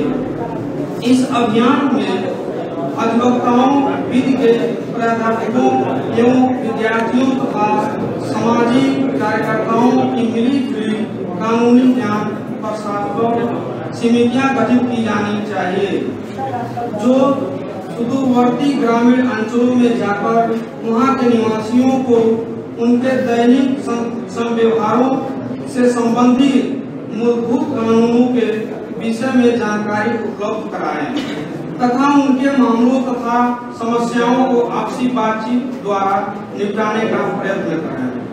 विधि साक्षरता तथा कार्यक्रम ठीक उसी प्रकार चलाया जाना चाहिए जिस प्रकार प्रौढ़ शिक्षा का कार्यक्रम चलाया जा रहा है। इस योजना से कानून के विद्यार्थियों को विधि का व्यवहारिक प्रशिक्षण तथा अवसर मिलेगा, जो वकालत के व्यवसाय में उनके लिए लाभकारी सिद्ध होगा। मेरे देखे स्कूल शिक्षा के पाठ्यक्रम में कानून की पढ़ाई को एक अनिवार्य विषय के रूप में जोड़ा जाना चाहिए। वर्तमान परिप्रेक्ष्य में विधि शास्त्री के सार्थक अध्ययन के प्रयोजन से विधि पाठ्यक्रमों में समुचित परिवर्तन किए जाने चाहिए। भारतीय विधि तथा विधि शिक्षा मूलतः इंग्लिश विधि पर आधारित है। यह रूढ़िवाद पद्धति बदलती हुई परिस्थितियों में अधिक प्रभावकारी सिद्ध नहीं होता है। अतः आवश्यकता इस बात की है कि विधि पाठ्यक्रमों में अवश्य संशोधन किए जाएं ताकि वे अधिक उपयोगी एवं लाभकारी बन सकें। मैं इसी बात को लेकर एक दो पंक्ति कहना चाहता हूँ। बैठे बैठे जिंदगी बर्बाद न कीजिए, बैठे बैठे जिंदगी बर्बाद न कीजिए, जिंदगी मिलती है कुछ कर दिखाने के लिए, जिंदगी मिलती है कुछ कर दिखाने के लिए। अगर रोके आसमां हमारे रास्तों को, अगर रोके हम आसमां हमारे रास्तों को, तो तैयार हो जाइए आसमान झुकाने के लिए। अशिक्षित को शिक्षा दीजिए, अशिक्षित को शिक्षा दीजिए, अज्ञानी को ज्ञान, अशिक्षित को शिक्षा दीजिए, अज्ञानी को ज्ञान। शिक्षा से ही बन सकता है भारत देश महान।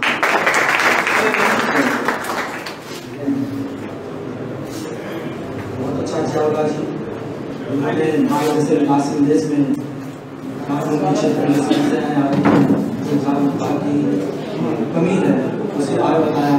और इन्होंने बहुत ही अच्छा सुझाव दिया है कि जैसे प्रौढ़ शिक्षा का प्रोग्राम है वैसे ही विधिक जागरूकता के क्षेत्र में भी ऐसे कार्यक्रम होने चाहिए। बहुत अच्छा सुझाव है। भाषण के इस क्रम में मैं चाहूंगा कि विभिन्न समझते के छात्र नरसिंह यादव आए और अपने विचार रखें।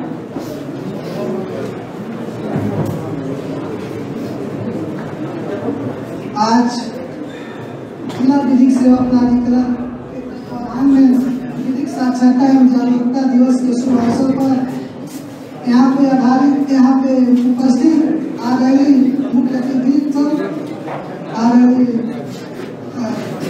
डायरेक्टर सर, प्रिंसिपल सर, सम्मानित शिक्षक और आए हुए अतिथिगण और प्यारे मित्रों, मेरा आप सभी को स्वागत प्रणाम। मित्रों, सबसे बड़ी बात हम लोगों के लिए ये है कि बिना ला डिग्री के हम इतनी बड़ी देश के सामने बोल रहे हैं।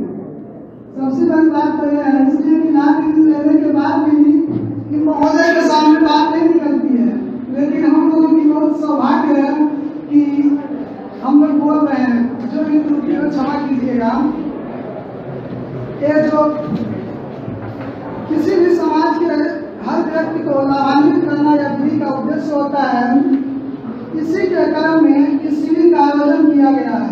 अगर हम भारतीय संविधान की ओर देखें जो हमारे देश का मूल मानक है, नाम है, तो उसमें अनुच्छेद 39A आर्टिकल 39A में राज्य को यह विधिक कर्तव्य है वह निःशुल्क विधिक सहायता प्रदान करे। इसको उच्च न्यायालय बिहार राज्य के केस में माननीय उच्चतम न्यायालय ने अनुच्छेद 21 प्राय एवं दैनिक स्वतंत्रता के अधिकार में एक मूल अधिकार के रूप में प्रतिपादित किया कि निःशुल्क विधिक सहायता एक मूल अधिकार है। वर्ष 1987 में गरीबों को निःशुल्क सक्षम कानूनी सेवा उपलब्ध कराने के उद्देश्य से विधिक सेवा प्राधिकरण अधिनियम को लागू किया गया। अधिनियम के तहत दी जाने वाली निःशुल्क कानूनी सेवाएं अनुसूचित जनजाति, अनुसूचित जाति, बच्चों, महिलाओं, मानव तस्करी के शिकार लोगों, औद्योगिक कर्मकारों, हिरासत में गए हुए व्यक्तियों और गरीबों के लिए उपलब्ध कराना है। अगर हम इसके महत्व की बात करें तो विधिक सहायता का अधिकार यह सुनिश्चित करने का तरीका है कि किसी भी व्यक्ति को गरीबी और निरक्षरता के कारण न्याय प्राप्त करने से वंचित नहीं रखा जा सकता। क्या न्याय तक गरीबों को पहुंचने का सरल बनाकर लोकतांत्रिक मूल्यों का रक्षा करता है। यह समानता के सिद्धांत को स्थापित करता है तथा नागरिकों के सामाजिक, आर्थिक और राजनीतिक अधिकारों को संरक्षित करने का प्रयास करता है। यह अधिकार राज्य द्वारा लोक कल्याण की अभिवृद्धि के लिए सामाजिक व्यवस्था बनाए रखने में सहायता करता है। महंगे और तेजी से मिलने वाले न्याय के विपरीत यह कमजोर व्यक्ति को आवाज उठाने का काम करता है और उसके लिए त्वरित एवं सस्ता न्याय उपलब्ध करवाता है। हम इन दो पक्षों के साथ अपने बात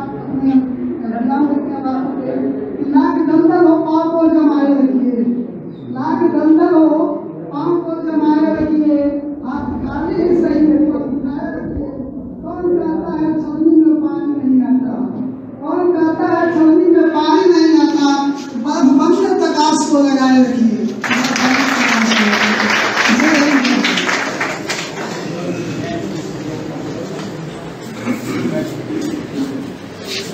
बहुत अच्छा आपने बताया और आपने बहुत अच्छी तरीके से ये शारीरिक सहायता के संबंध में अपने विचार रखे। अब मैं थर्ड सेमेस्टर के स्टूडेंट शकुंतला सिंह से चाहूँगा कि वे यहाँ पर आकर के अपनी कुछ पंक्तियों को, स्वरचित पंक्तियों को यहाँ पर रखें। कुमारी शकुंतला सिंह।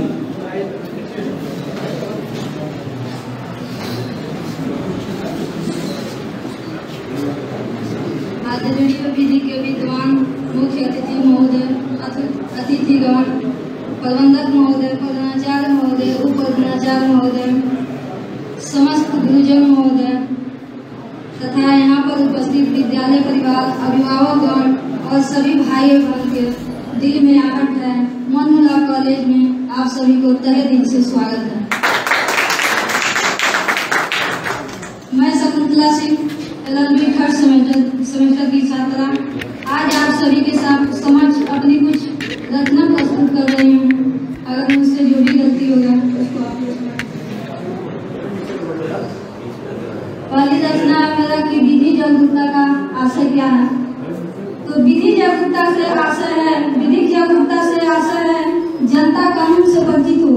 विधि जागरूकता के आशय है जनता कानून से परिचित हो, समाज में निर्बल नारी बच्चे, समाज में निर्बल नारी बच्चे ना विधि से कोई अपरिचित हो, ना विधि से कोई अपरिचित हो।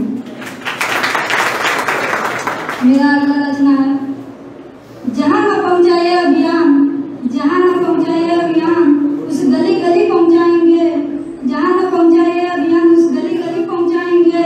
उस गलियारों से निकले हम, उस गलियारों से निकले हम। तन और मन और उसी में जोड़ दीजिए धन के साथ।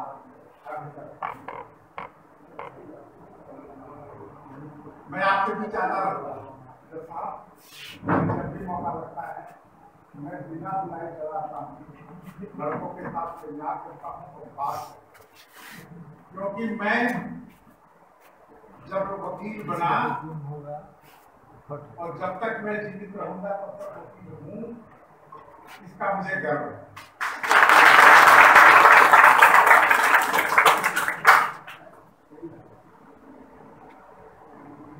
एक चीज आज मैंने महसूस किया और मुझे अंदर से, हृदय से प्रसन्नता है और मैं तारीफ करूंगा यहाँ के टीचिंग स्टाफ और हमारे डायरेक्टर महोदय का कि यहाँ के स्टूडेंट में पहली बार जब मैं आया था तो बात करने की क्षमता, दूसरी बार जब आया उसमें उत्तरोत्तर वृद्धि, तीसरी बार जब जिला न्यायालय द्वारा यहाँ लीगल अवेयरनेस कैंप लगाया गया था उसमें, और आज में यह कहने में थोड़ा भी हिचक नहीं है कि उत्तरोत्तर प्रगति।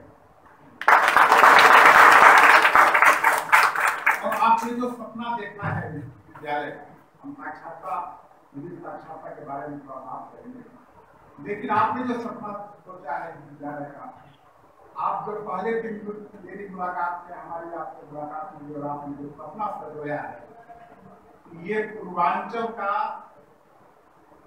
विधि के क्षेत्र में एक डीम्ड यूनिवर्सिटी हो, भगवान इसके लिए आपको आयु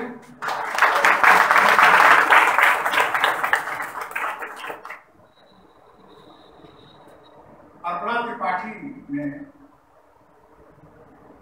एक श्लोक सुनाया। मुझे लगा कि कानून की जानकारी के साथ साथ एक पढ़ाई जहां अपने कल्चर का भी हुआ। बेटी ने आकर आपके सामने जिस संस्कृत का उद्धरण किया, आप उसको बार बार पढ़ें तो आपके कर्तव्य, अधिकार और उसके ज्ञान आपको दिखाई देगा। बहुत पहले एक जजमेंट मैंने पढ़ा था, ऑनरेबल जस्टिस YD चंद्रचूड़ ने एक जजमेंट को कंक्लूड करते हुए नीत शतक का एक श्लोक लिखा था निंदन्तु वीत विपुला यदि वास्तवन्तु लक्ष्मी समान विष्णु गच्छतु वा यदिष्टम् अद्यैवा वरणमस्तु विवाह न्याया प्रविचलन न्याय पर चलने वाले आदमी का पैर किसी भी परिस्थिति में बेटी और धीमा नहीं। I am proud of you and I am proud of this institution.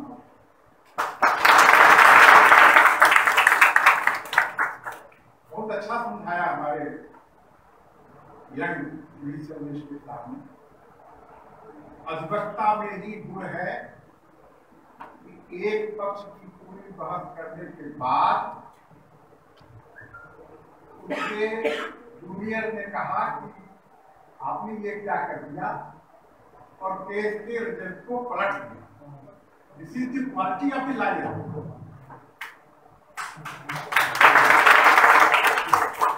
मैं एक घटना बताता हूँ। Honourable chief justice of the supreme court justice Venkatachaliah और हमारे देश के पूर्व राष्ट्रपति डॉक्टर APJ कलाम अमरकंटक में एक संत रहते थे नागराज, जो बहुत ही विद्वान संत के साथ साथ विद्वान भी। जब उनसे जस्टिस वेंकट चलैया साहब मिलने गए, मैं वकील की खूबी बता रहा हूँ। Venkatachaliah was lawyer, then he was chief justice.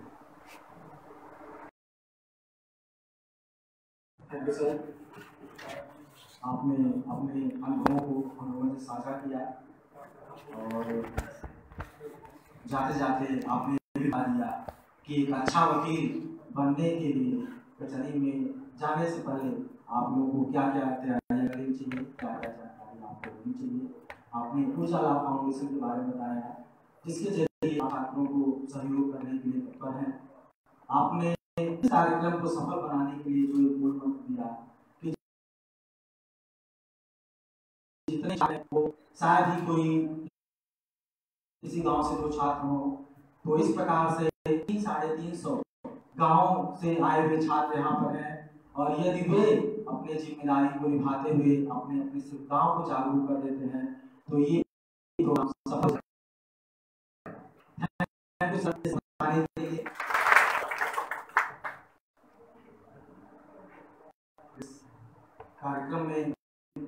इस कार्यक्रम के मुख्य अतिथि माननीय जनपद न्यायाधीश महोदय श्री जयप्रकाश तिवारी जी से मैं रिक्वेस्ट करूंगा कि वे यहाँ आकर के हम लोगों से 2 शब्द कहें। माननीय जनपद न्यायाधीश महोदय।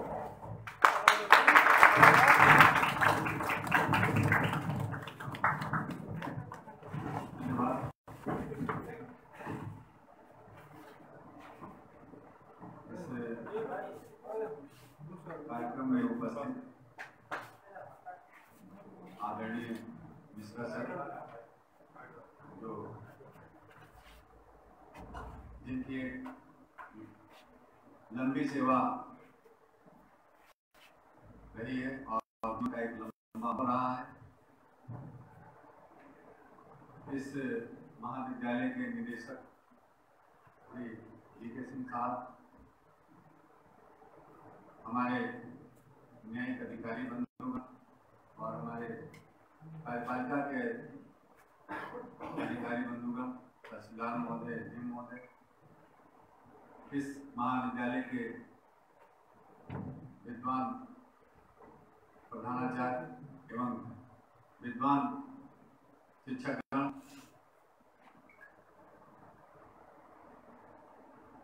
बड़ा ही सौभाग्य है कि मुझे ये अवसर मिला आपके बीच आने का। सबसे पहले तो मुझे वो पहला दिन याद आ गया, मैं पहली बार विधि का छात्र होते हुए अपना पहला क्लास अटेंड किया। उस समय विधि के प्रति बहुत कम ही रुझान था। विधि लोग अपना बहुत कम और हमारी पहली क्लास में हमारे जो गुरु जी थे, हमारे प्रोफेसर साहब ने, वो शायद 40 मिनट के लेक्चर में हम 8-10 छात्र थे उस क्लास में। उस समय छात्रों की संख्या भी बड़ी कम रहती थी क्योंकि कंपटीशन की तैयारी में लोग लगे रहते थे। मैं इलाहाबाद विश्वविद्यालय से LLB और LLM किया हूँ। शोध का भी छात्र रहा, सेवा में आने के बाद में शोध पूरा नहीं कर सका। बहुत सामान्य छात्र रहा, आपको मैं ये भी बता। तो उन्होंने अपने 40 मिनट के लेक्चर में जो विधि के बारे में हमें बताया कि हम विधि के क्षेत्र में क्या क्या कर सकते हैं और विधि की डिग्री लेकर क्या क्या कर सकते हैं, तो शायद हम जितने भी छात्र वहाँ थे उस क्लास में, वो आज सब मेरी जानकारी में सब अच्छे अच्छे पदों पे हैं, बड़े बड़े पदों पे हैं। और जो वकालत के क्षेत्र में भी हैं वो भी बहुत अच्छी वकालत में हैं। कुछ लोग एलिवेट भी हो गए और होने के लाइन में हैं।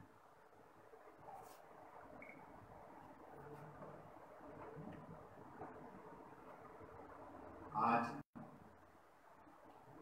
जो बातें हुई, क्योंकि मुख्य वक्ता को सबसे अंत में बुलाया जाता है और उसके पहले जो मुख्य वक्ता सोचता है वो सब कुछ बोला अच्छा होता है।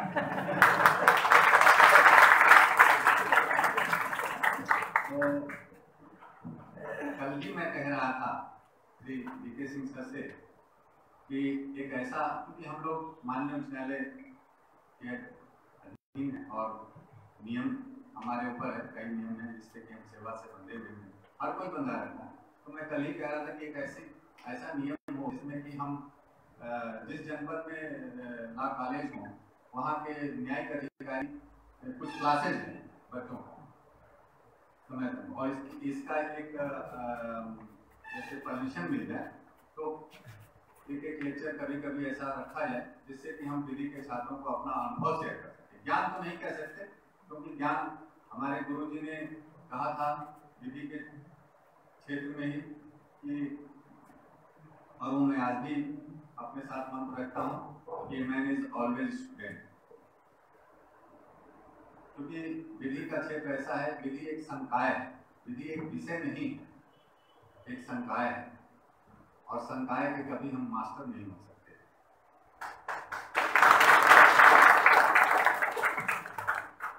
तो हमें ये सोचकर हमेशा अध्ययनरत होना चाहिए कि हम एक छात्र हैं और जीवन पर्यंत हमें सीखना है। इस कार्यक्रम का जो मुख्य उद्देश्य है उसकी कहानी वहां से शुरू होती है जहां से हमारे स्वतंत्रता संग्राम सेनानियों ने इस आज़ादी के लिए लड़ाई लड़ी और उनका एक सपना था कि हम एक स्वतंत्र भारत की स्थापना करें, हमारा देश आज़ाद हो, हमारा राज्य आज़ाद हो और हमारा हर नागरिक आज़ाद हो। और उसी सपने को साकार करने में भारतीय संविधान की रचना हुई, जो हम सब जानते हैं। यहाँ क्योंकि मैं ऐसे लोगों को संबोधित नहीं कर रहा हूँ जो कि कुछ न जाने, यहाँ सब लोग विधि के छात्र हैं और आप लोगों के सामने बोलना बड़ा कठिन होता है क्योंकि मैं ऐसे कहीं गांव में नहीं भाषण दे रहा हूँ कि कुछ भी बोल दूँ। तो भारत का संविधान निश्चित रूप से एक हमारे देश की आत्मा है और उस संविधान की प्रस्तावना ही अपने आप में बहुत बड़ी बात है।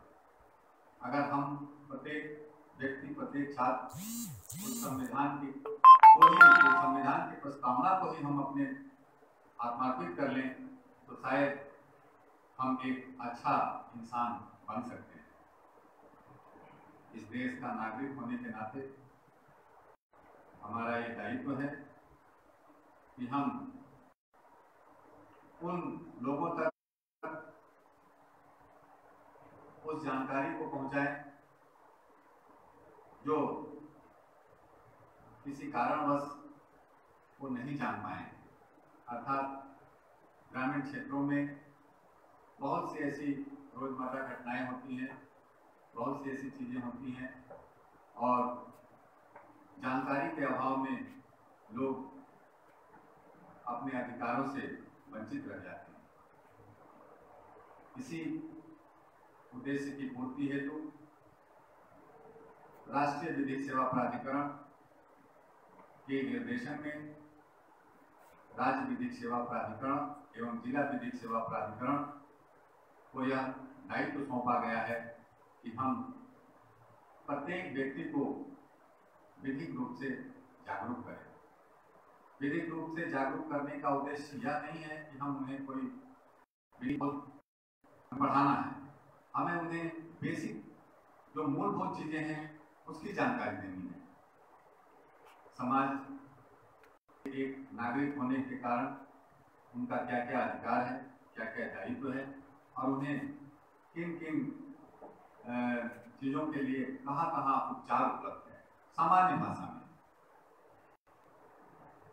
इस कार्यक्रम की जो योजना बनाई गई है उसमें राष्ट्रीय विधिक सेवा प्राधिकरण की ओर से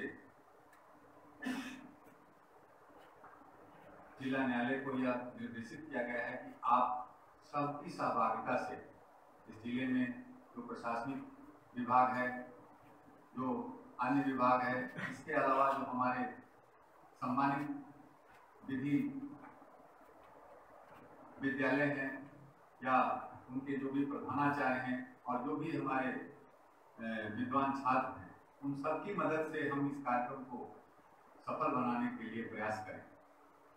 इसी उद्देश्य से को पूरा करने के लिए जैसा कि मिश्रा सर ने कहा कि हम सब अपने अपने क्षेत्र में अपने अपने संपर्क में आने वाले प्रत्येक व्यक्ति को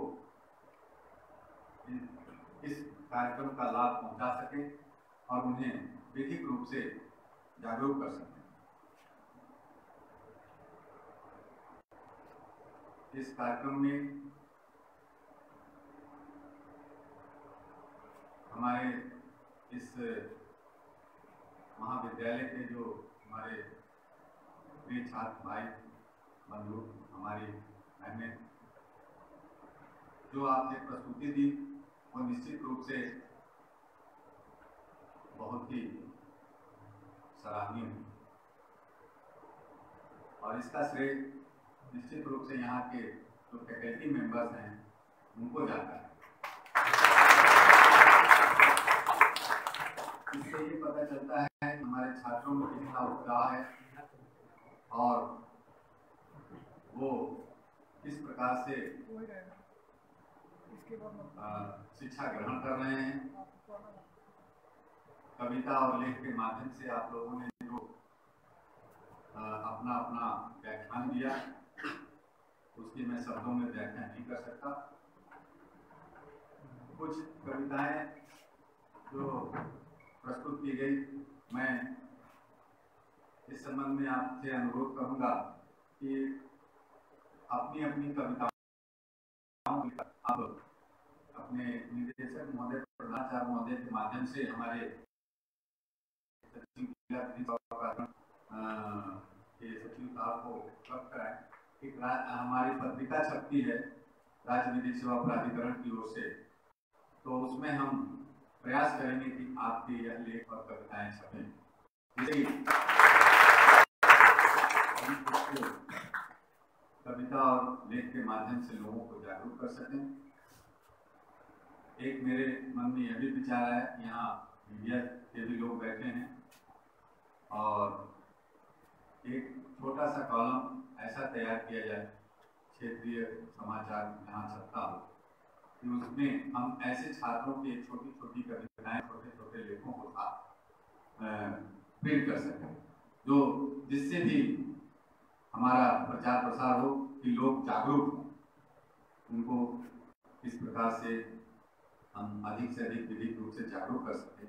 इसके लिए छोटा सा कॉलम हम अपने क्षेत्रीय जो समाचार जहाँ छपता है वहाँ ये कॉलम बना सकते हैं और जो विधि के छात्र हैं उनके विचार या और भी जो विद्वान लोग हैं ऐसे उनके विचार वहाँ छापे, तो हमें लगता है कि लोग उसको पढ़ेंगे और उससे ज़्यादा से ज़्यादा लाभान्वित होंगे।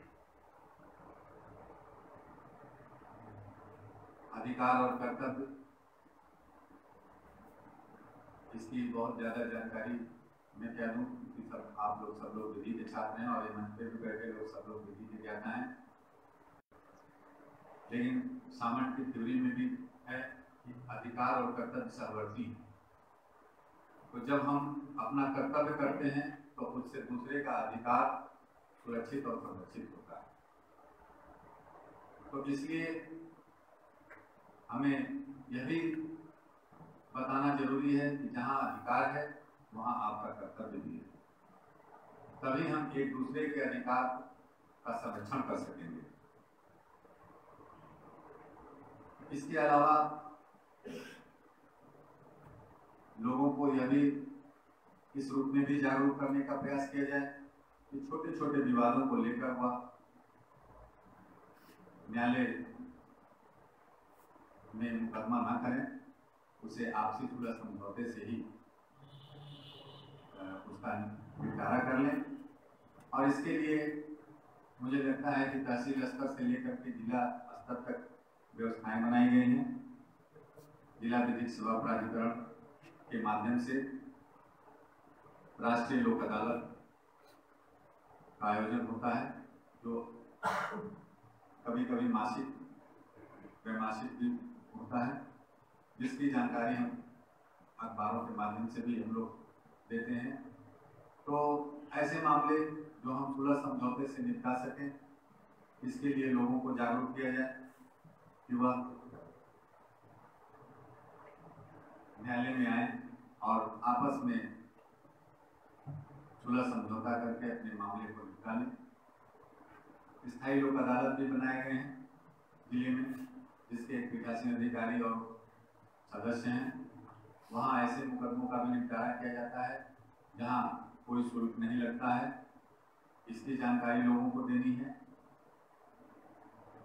कि वो बिना किसी शुल्क के, बिना किसी अधिवक्ता के भी अपने शिकायतों का निपटारा कर सकते हैं। आप सभी छात्रों से मैं यही अनुरोध करूंगा और कि आप अपने ज्ञान को अधिक से अधिक लोगों में बांटें। ज्ञान का उद्देश्य जो है, जैसा कि हमारे न्यायिक मजिस्ट्रेट साहब ने कहा कि हम क्यों विधि की डिग्री लेना चाहते हैं, तो विधि की डिग्री लेने का उद्देश्य अधिवक्ता बनना, न्यायाधीश बनना और समाज का एक अच्छा नागरिक बनना, ये सब कुछ है। तो इसलिए आप जिस भी माध्यम से आएंगे, हम जनता की सेवा में ही लगेंगे। हम सब जनता के सेवक ही हैं। सर ने कहा कि न्यायाधीश तो वो कुर्सी है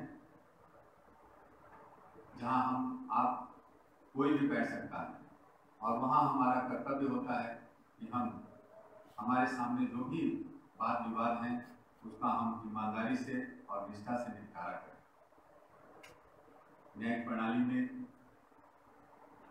हमारे पास इसीलिए हाईआरकी बनाई गई है कि हम तालुका स्तर से तो ग्राम न्यायालय स्तर से लेकर के और माननीय उच्चतम न्यायालय तक अपने अधिकारों के लिए लड़ सकते हैं।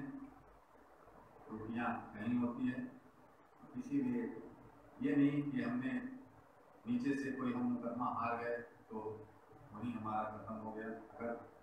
अगर हमारी लड़ाई सही है तो हम उसके लिए उसके ऊपर वाले न्यायालय में जाएंगे। राजस्व न्यायालय में भी ऐसी व्यवस्था है और हमारे न्यायिक व्यवस्था में भी ऐसी व्यवस्था है, जहाँ अपील निगरानी के माध्यम से हम ऊपर तक के न्यायालयों में जाते हैं।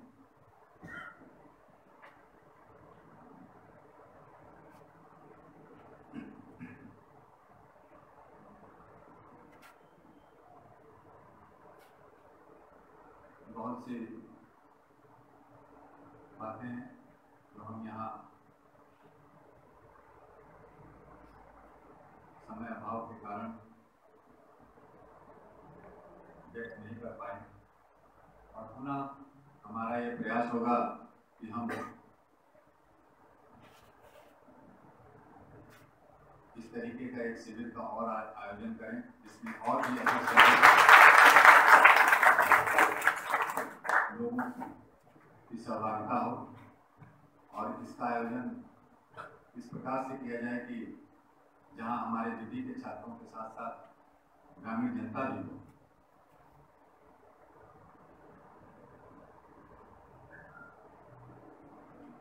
आप छात्रों के उज्जवल भविष्य की मैं ईश्वर से कामना करता हूं।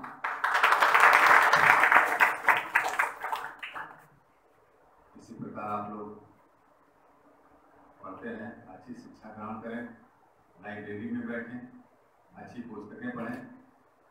शायद मुझे लगता है कि बहुत सी पुस्तकें ऐसी होती है जो हम खरीद नहीं पाते हैं, तो हम लोगों के समय में भी ऐसी दिक्कत होती है। तो लाइब्रेरी के माध्यम से आपको बहुत अच्छी पुस्तकें मिलती हैं, वहाँ बैठ कर पढ़ें। अगर घर ले जाने की इजाज़त हो तो घर ले जाकर पढ़ें, क्योंकि पढ़ाई का कोई विकल्प नहीं है इस जीवन में। हम पढ़ेंगे तो बढ़ेंगे, ये भी एक कहावत है। आने वाली पीढ़ी को भी हम कुछ दे सकेंगे। श्री डी.के. सिंह साहब का यह भी उद्देश्य है कि हम यहाँ पर इंटीग्रेटेड 5 ईयर का कोर्स भी शुरू करें, तो ये इस क्षेत्र के लिए बहुत बड़ी बात है।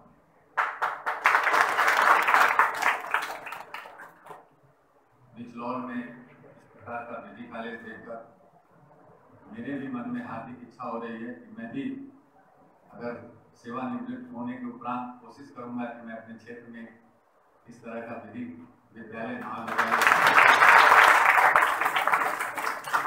ज्ञान का उद्देश्य ही है ज्ञान को बांटना,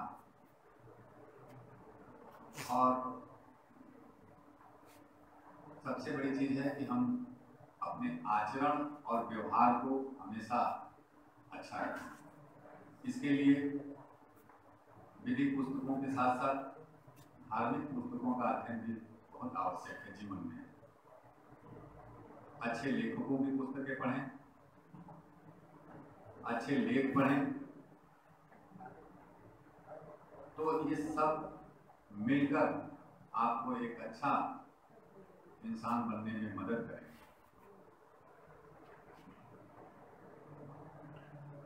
खैर, ऐसा लगा आप लोगों जिन्होंने व्याख्यान दिया और जिन्होंने नहीं दिया, तो कहते हैं ना कि चावल के एक दाने से ही पता चल जाता है कि पूरे चावल की बोरी कैसी है। तो मुझे लगा कि यहाँ के सभी छात्र अपने आप में बहुत ही अच्छे हैं, बहुत विद्वान हैं, और जिनको अवसर नहीं मिला है बोलने का, उन्हें अगली बार अवसर दिया जाएगा।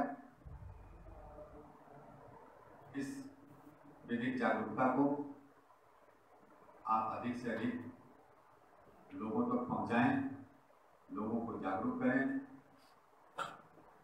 उनकी जिस प्रकार से आप मदद कर सकते हैं करें। और जिला विधिक सेवा प्राधिकरण आपकी सहायता के लिए सदैव तत्पर है।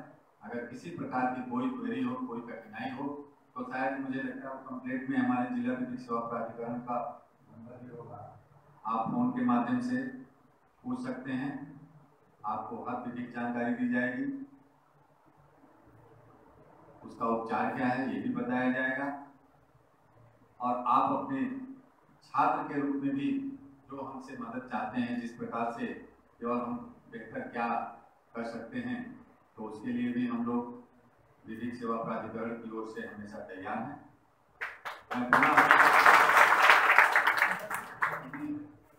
यहाँ पर हम लोग इस उद्देश्य से आए हैं कि हम लोग मिलकर सभी ऐसे लोगों को जागरूक करें जो इस समाज के कमजोर लोग हैं। सामाजिक न्याय की स्थापना के लिए ये बहुत बड़ा अभियान है।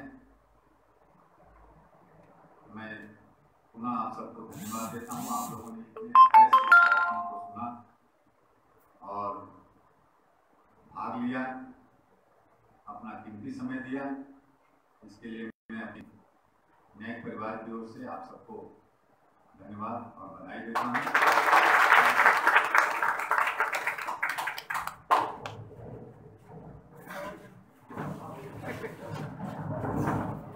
सर, आपने संबोधन में वैदिक साक्षरता एवं जागरूकता कार्यक्रम में जिला विधिक सेवा प्राधिकरण के उद्देश्यों को रेखांकित किया। आपने बताया कि कैसे संविधान की प्रस्तावना इतनी महत्वपूर्ण है। आपने बताया कि अच्छा इंसान बनने के लिए विधिक और धार्मिक पुस्तकों का अध्ययन जरूरी है। विधि की पुस्तकें जो आप छात्र खरीद लेते हैं, बहुत सारी पुस्तकें खरीदते हैं, लेकिन कुछ अच्छी पुस्तकें ऐसी होती हैं जो बहुत महंगी होती हैं और वो लाइब्रेरी में मिलती है, वो सामान्य छात्र के लिए खरीदना संभव नहीं होता है। तो वहाँ पर बैठ करके उन पुस्तकों को पढ़ने के लिए प्रेरित किया। आपने ये बताया कि जो रचनात्मक प्रवृत्ति वाले छात्र हैं, जो रचनाएं लिखते हैं, कविताएं लिखते हैं, उनको अपनी कविताएं प्रकाशित करने के प्लेटफॉर्म आपने बताया कि जिला विधिक सेवा प्राधिकरण की पत्रिका में वो छपवा सकते हैं।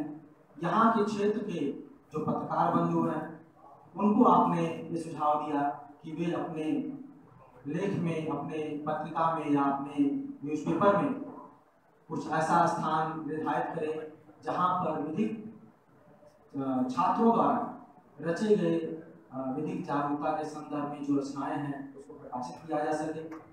इन सभी के लिए सर आपको बहुत बहुत धन्यवाद। आप इस कार्यक्रम में आए और हम लोगों को इतनी सारी जानकारियां दी। Thank you sir.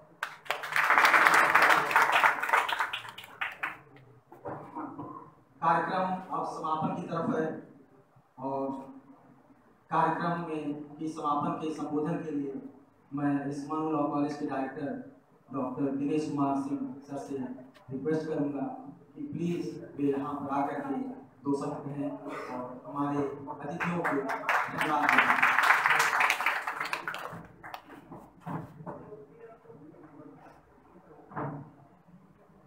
Vote of thanks देने के पहले मैं कॉलेज की स्थापना का क्या उद्देश्य था भी ऑनरेबल जज साहब ने ये थोड़ा मुझे भी ये कहने के लिए बाध्य कर दिया कि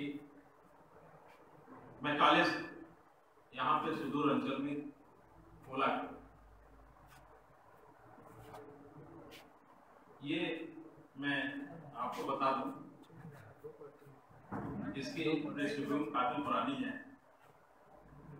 1975 में यही आपके जो दमदरी का पोखरा है उसके बगल में, क्योंकि मेरे फादर इंटरमीडिएट कॉलेज के प्रिंसिपल थे, यही इंटरमीडिएट कॉलेज वाली है, और फाउंडर प्रिंसिपल थे। उनका उद्देश्य था तब यहाँ पर डिग्री कॉलेज और पीजी कॉलेज नहीं हुआ करता था, सिर्फ एक ही कॉलेज था, वो महाराज में, और इंटर कॉलेज भी इक्का दुक्का ही थे, बहुत कॉलेज नहीं थे यहाँ। उनका उद्देश्य था कि नहीं एक डिग्री कॉलेज मुझे खोलना, उसके लिए यहाँ पे आज भी वो जमीन वैसे पड़ी हुई है और जमीन चिन्हित कर लिया। करने के बाद से श्री तत्कालीन जो है समय में श्री मुरारजी देसाई को उन्होंने आमंत्रित किया और आमंत्रित करके वो और माननीय सिकंदर वक्त हुआ करते थे, तो दोनों लोगों ने आकर के यहाँ शिलान्यास किया डिग्री कॉलेज की नींव जो है रखने के लिए। सिर्फ शिलान्यास हुआ और जब तक वो इस कार्यक्रम को आगे बढ़ाते तब तक वह जो है स्वर्ग सिधार गए, डेथ हो गया उनका,